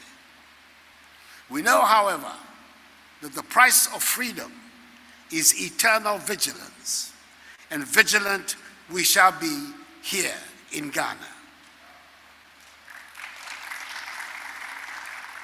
We shall not let our guard down and allow the clammy embrace of the people by anti-democrats who are disdainful and incapable of effective popular mobilization through accepted channels, who want shortcuts to power without the express support of the people.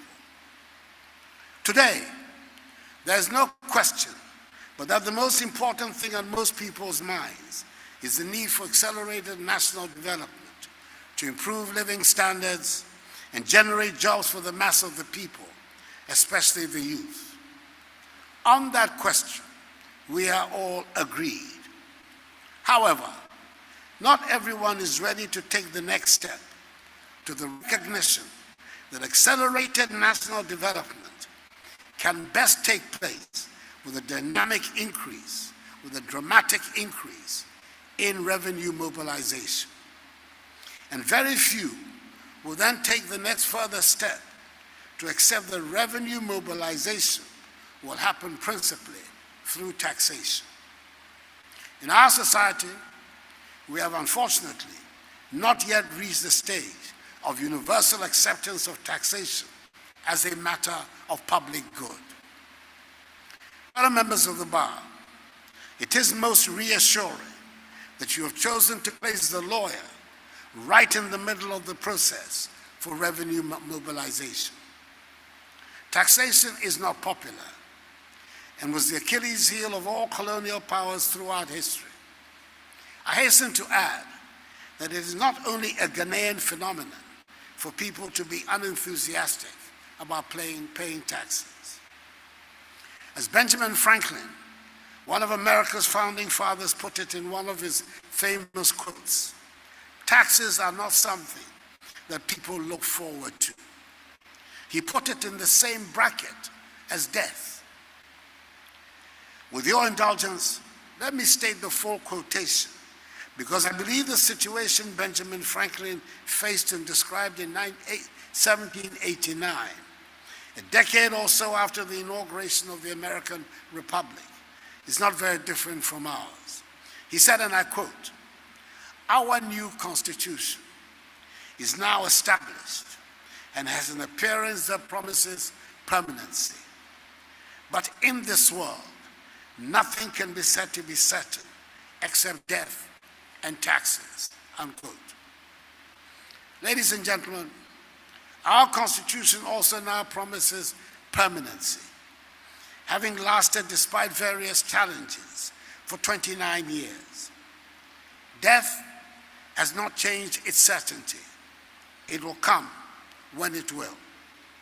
The only thing we have not done is to make taxes regular, predictable parts of our lives. It is time to make the payment of taxes a certainty in our society. Our tax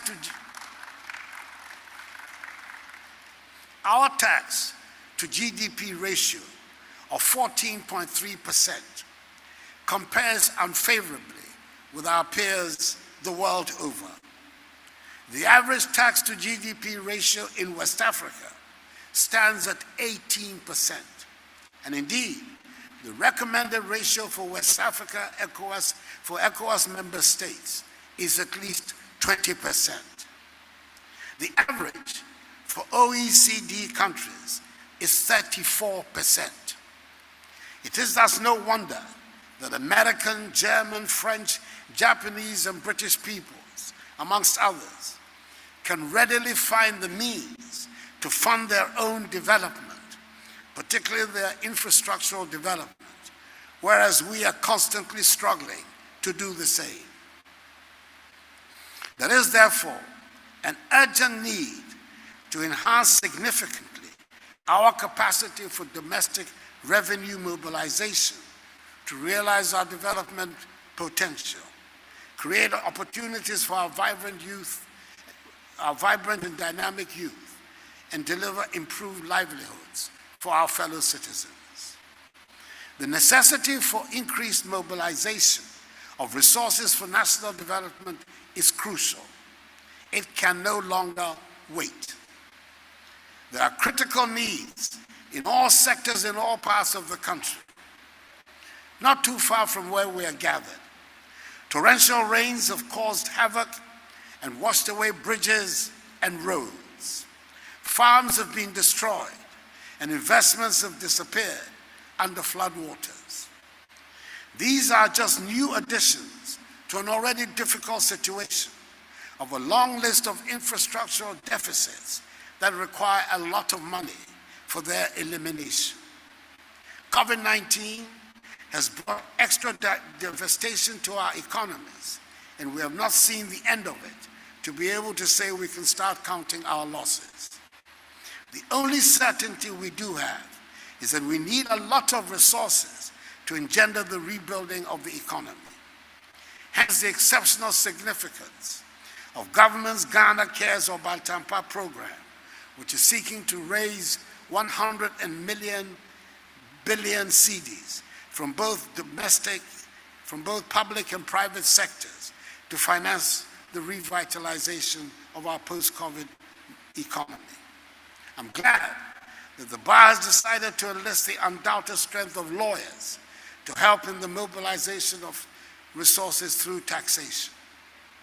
We must admit, though, that usually when lawyers are mentioned in relation to taxes, it is not in the best of lights. The tax lawyer is more often than not seen as the person that is helping people to escape paying what should properly be due to the state. The whole world has heard about the exploits of the famous tax lawyers that make it possible for the big companies to escape paying anything like what they should otherwise have to.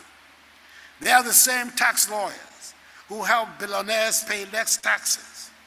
We heard the other day the astonishing news that some billionaires in the United States of America pay almost no income taxes and have one or two politicians pay the level of taxes they're ashamed to make public.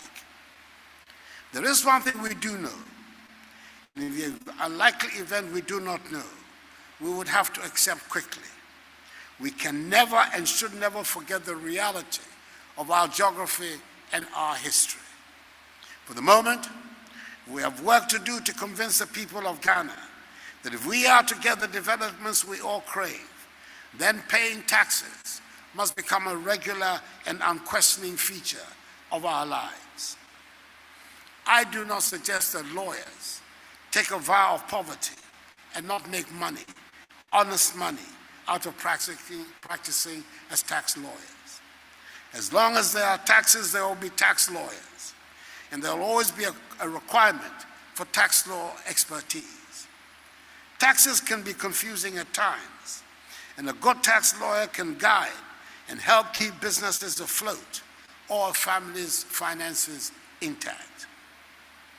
It is at this time when we're trying to build a culture of paying taxes that we have a special demand for lawyers who would inspire confidence in the people that it is worth doing.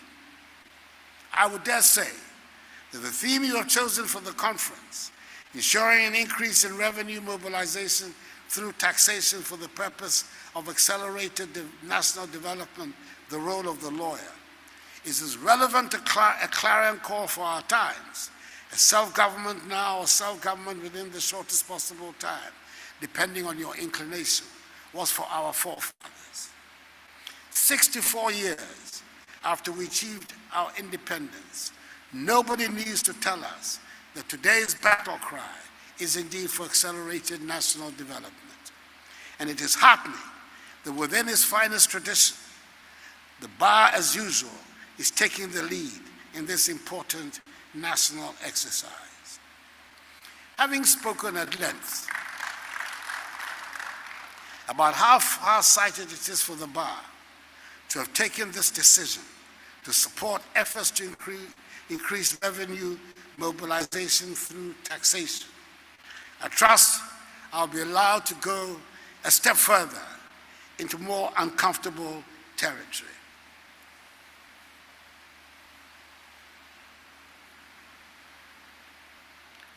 I have to point out that if this campaign you're undertaking is to be successful, you will have to start from home. Mr. Outgoing President of the Bar, I'm afraid there's no easy way of putting this. You will have to start from getting members of the bar to pay their taxes. The record of lawyers in paying taxes has been historically poor. It is unfortunate, but a most unpleasant fact that members of the professions in our country have not been known to set a good example when it comes to paying taxes. They appear to think that being members of the learned professions put them above complying with everyday civic duties, like paying taxes. It is embarrassing. The lawyers are often at the top of the list of those who flout our tax laws and use their expertise to avoid paying taxes. The Ghana Revenue Authority has told a disturbing story about what it discovered earlier this year when it started working with the Registrar General's Department and the National Identification Authority. It found that there are some 60,000 professionals working in the country who are totally outside the purview of the tax authorities. These professionals are lawyers, they are accountants, they are doctors, they are engineers, they are surveyors, they are architects. In other words, they are part of the crème de la crème of Ghanaian society, and they do not pay taxes. They will soon be receiving friendly phone calls from the tax authority. I sincerely hope that those involved would move swiftly to regularize their tax affairs before the GRA moves to crack the whip. Indeed, prior to my coming to office in 2017, only a small proportion of our population, i.e., some 750,000 people, was registered by GRA with tax identification numbers 10. As a result of the effective rollout of the National Identification Card, spearheaded by one of our own, the Ibalian Kenatifwa, which has been integrated with GRA to form the TIN number, we now have a taxable population of some 15.5 million people in just 4 years. Government has introduced other measures that make it easy for institutions and individual taxpayers to be compliant. These include implementing initiatives such as Revenue Assurance and Compliance Enforcement, RACE, Ghana.gov, Paperless Port, the National ID Ghana Card, Digital Property and Address System, and Cashless System. These policy interventions are running smoothly, and I urge you to take advantage of these innovations to regularize your tax affairs and advise your clients to do the same. The Integrated Customs Management System, ICOMS, at our ports has been introduced to facilitate trade and block revenue leakages. Already, despite the initial opposition of vested interests, it is paying dividends. Customs revenue, prior to the implementation of ICOMS, for the period June 2019 to May 2020, stood at 11.25 billion cedis. Between June 2020, the start of ICONS, and May 2021, teething challenges, ill-considered propaganda, and the impact of COVID-19 on global trade notwithstanding, customs revenue has increased by 27.6% to 14.36 billion cedis. Additionally, government is exploring data warehousing, data matching, and artificial intelligence to identify tax defaulters. Whilst government narrows the fiscal gap by implementing target revenue generating initiative, much is also expected from taxpayers to be responsive in equal measure for the speedy full realization of moving Ghana to a situation beyond aid. When I say the bar is demonstrating courage by getting into the subject of taxes, I do not exaggerate. I wish all of us a lot of luck, and I shall be watching keenly how this project progresses. Before I end, I must make a comment on the choice of Bolgatanga as the site for this year's BAR's conference. It is the third time in my recollection that the conference is being held in the northern sector of our country, after Tamale in 2000 and 2010. I congratulate you for venturing out of your comfort zone and coming to Bolgatanga, even though there's in fact nothing difficult about the location of the conference. I see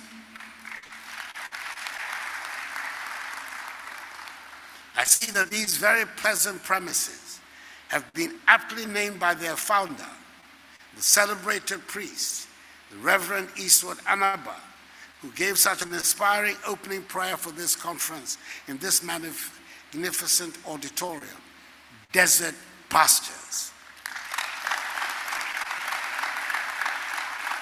And I cannot think of a more suitable name to call this beautiful and well-ordered place. I'm hopeful it has encouraged those lawyers who stay only in Accra and other big cities and imagine the rest of our country to be thatched roof mud houses to explore other parts of our country.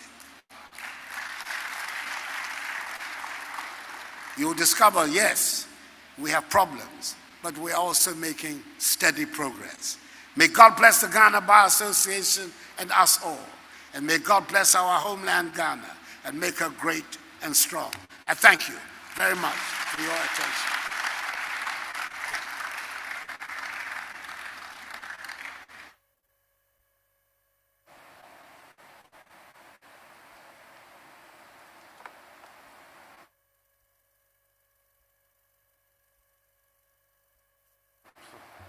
Another round of applause for His Excellency the President.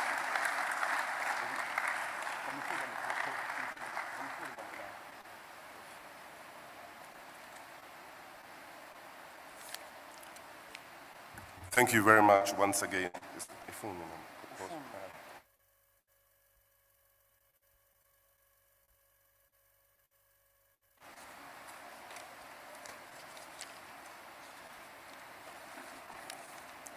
Please may I have your attention.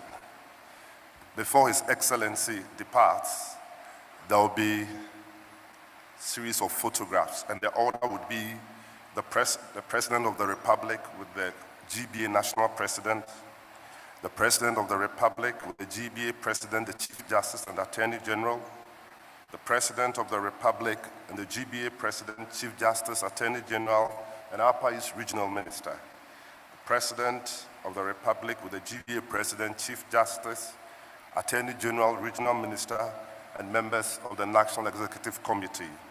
And finally, the President with the Council members, the National President, the Chief Justice, and the Attorney General.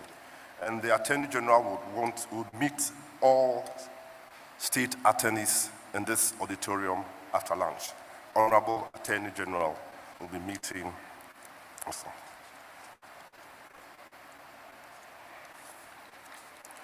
We would now like to acknowledge the presence of the President of the Republic and Commander-in-Chief of the Ghana Armed Forces, Nana Addo Dankwa Akufo-Addo.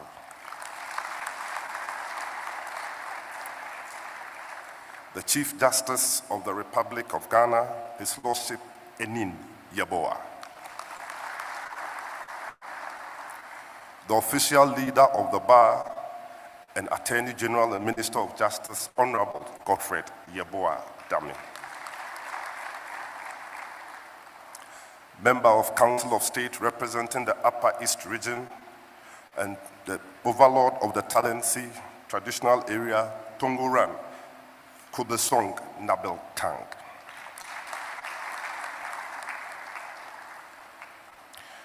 We have with us Justice of the Supreme Court, Paul Bafo Bonnet.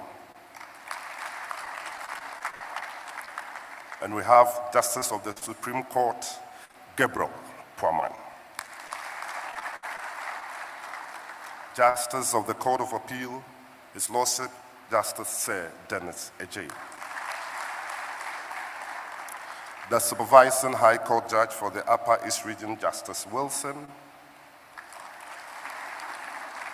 And His Lordship Justice Stephen Opon, High Court, Accra. We have Mr. Kwesi Amwakwata, Minister of Roads and Highways, and who is a member of the Bar. And the Minister for Lands and Natural Resources, Samuel Abu Jinapo, also a member of the Bar. And we have with us the honorable gentleman who has ceded ownership of this building to the Bar for a week. And the national president put him on notice that he should pray that we don't actually execute a deed of conveyance in respect of that. Reverend Eastwood Anna.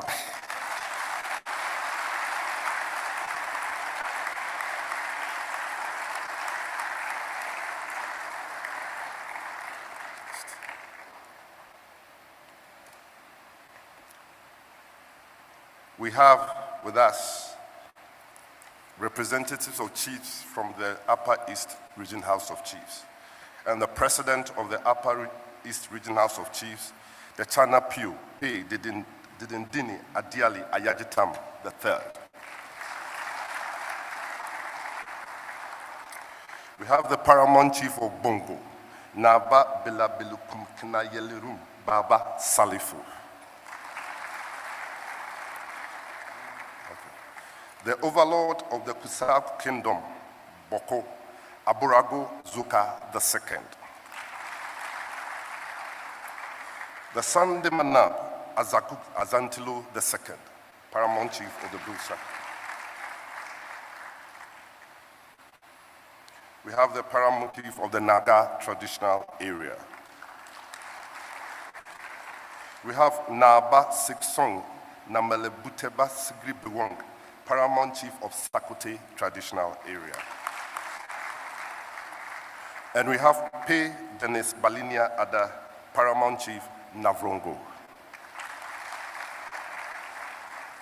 Nango Nab Nupareyang Kusum Azaka Yelzoa II, paramount chief of Nangode.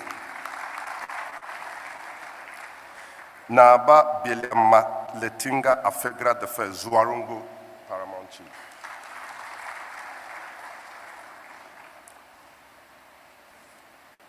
And we have with us the national president of the Ghana Bar Association, Anthony Forson Jr.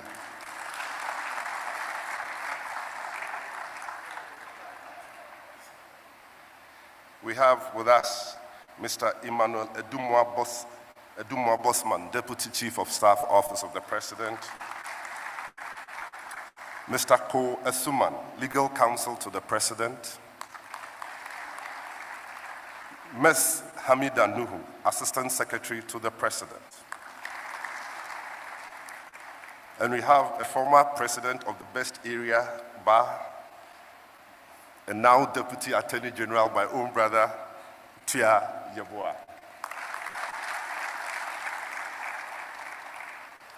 And the Deputy Attorney General, I have to do this, Ms. Diana Asunaba Dapa. We have with us the Catholic Archbishop of Navrongo Bolgatanga Diocese, Most Reverend Alfred Agenta. And we have with us a former Attorney General, a former Minister for Railway Development, MP for Esikadu Ketan, and husband of the President of the Greater Accra Bar, Joe Nana Gatti.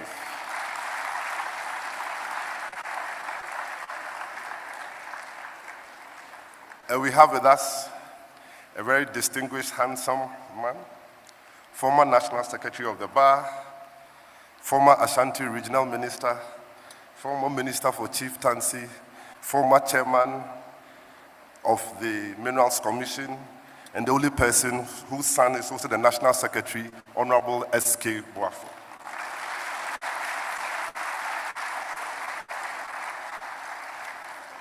And if you want to know who the son is, it's me.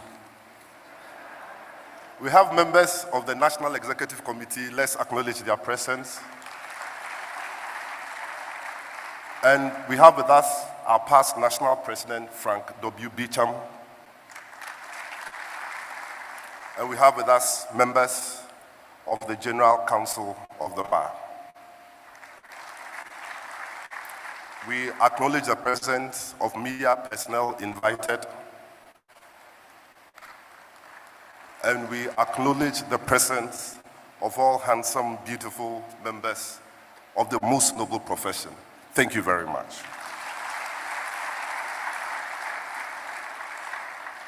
We'll now invite Roxanne Akugre Esquire to give us some announcements. Secretary, Upper East.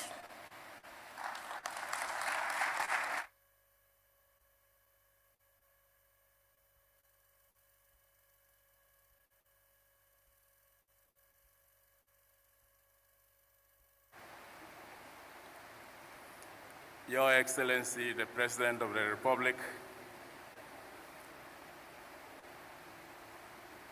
all protocol observed. The President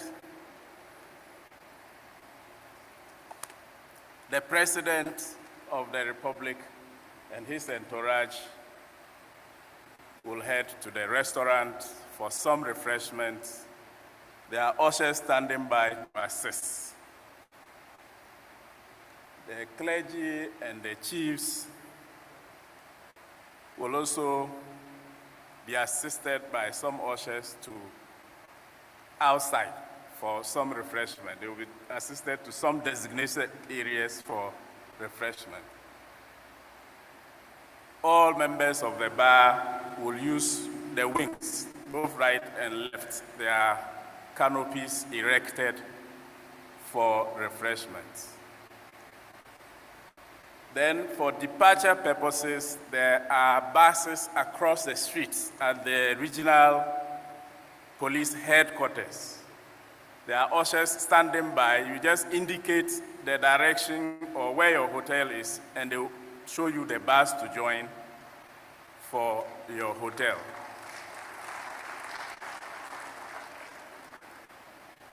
The game is over for today, but remember that the regional minister will host us this evening at 7 p.m. Thereafter, there will be after parties at various places. One at Wintex Plaza, which is at Sumbrungu. There will be one at Akayet's Hotel, and there will be one at Soul Train.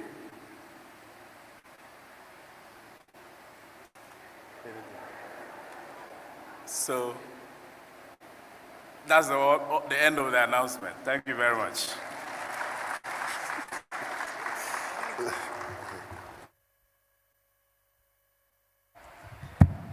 Thank you, The Rock. Please, there's a very important announcement from the Ministry of Health Regional Office. You'll see that all the seats are numbered. That's for COVID purposes. So that will be your seat for the whole period of the conference. So take note of the seat. It's numbered because of COVID. Please, let's acknowledge the presence of the Director General of the Ghana Maritime Authority, Mr. Thomas Alonso. and Ms. Justice Kofi Diaba, Cape Coast High Court, and Mr. Sule Sambian, who is a member of the local organizing committee. We have to acknowledge his presence. So now we will take the photographs here, and we would now invite His Excellency the President and the National President of the Bar to take the first photograph.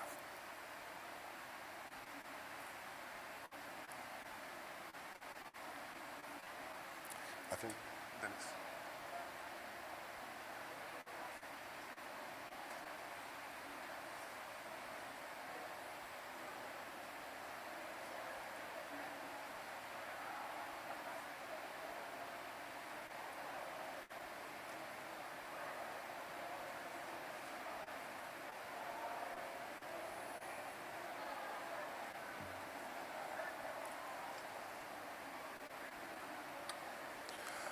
His Lordship, the Chief Justice and the Attorney General will join the photographs.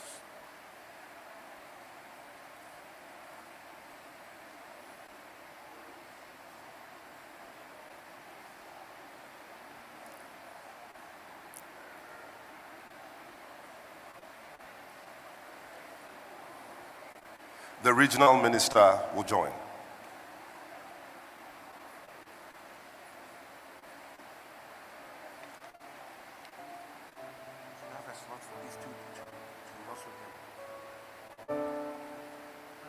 President's protocol, he says the list expands, you have to come back so that they can get more space.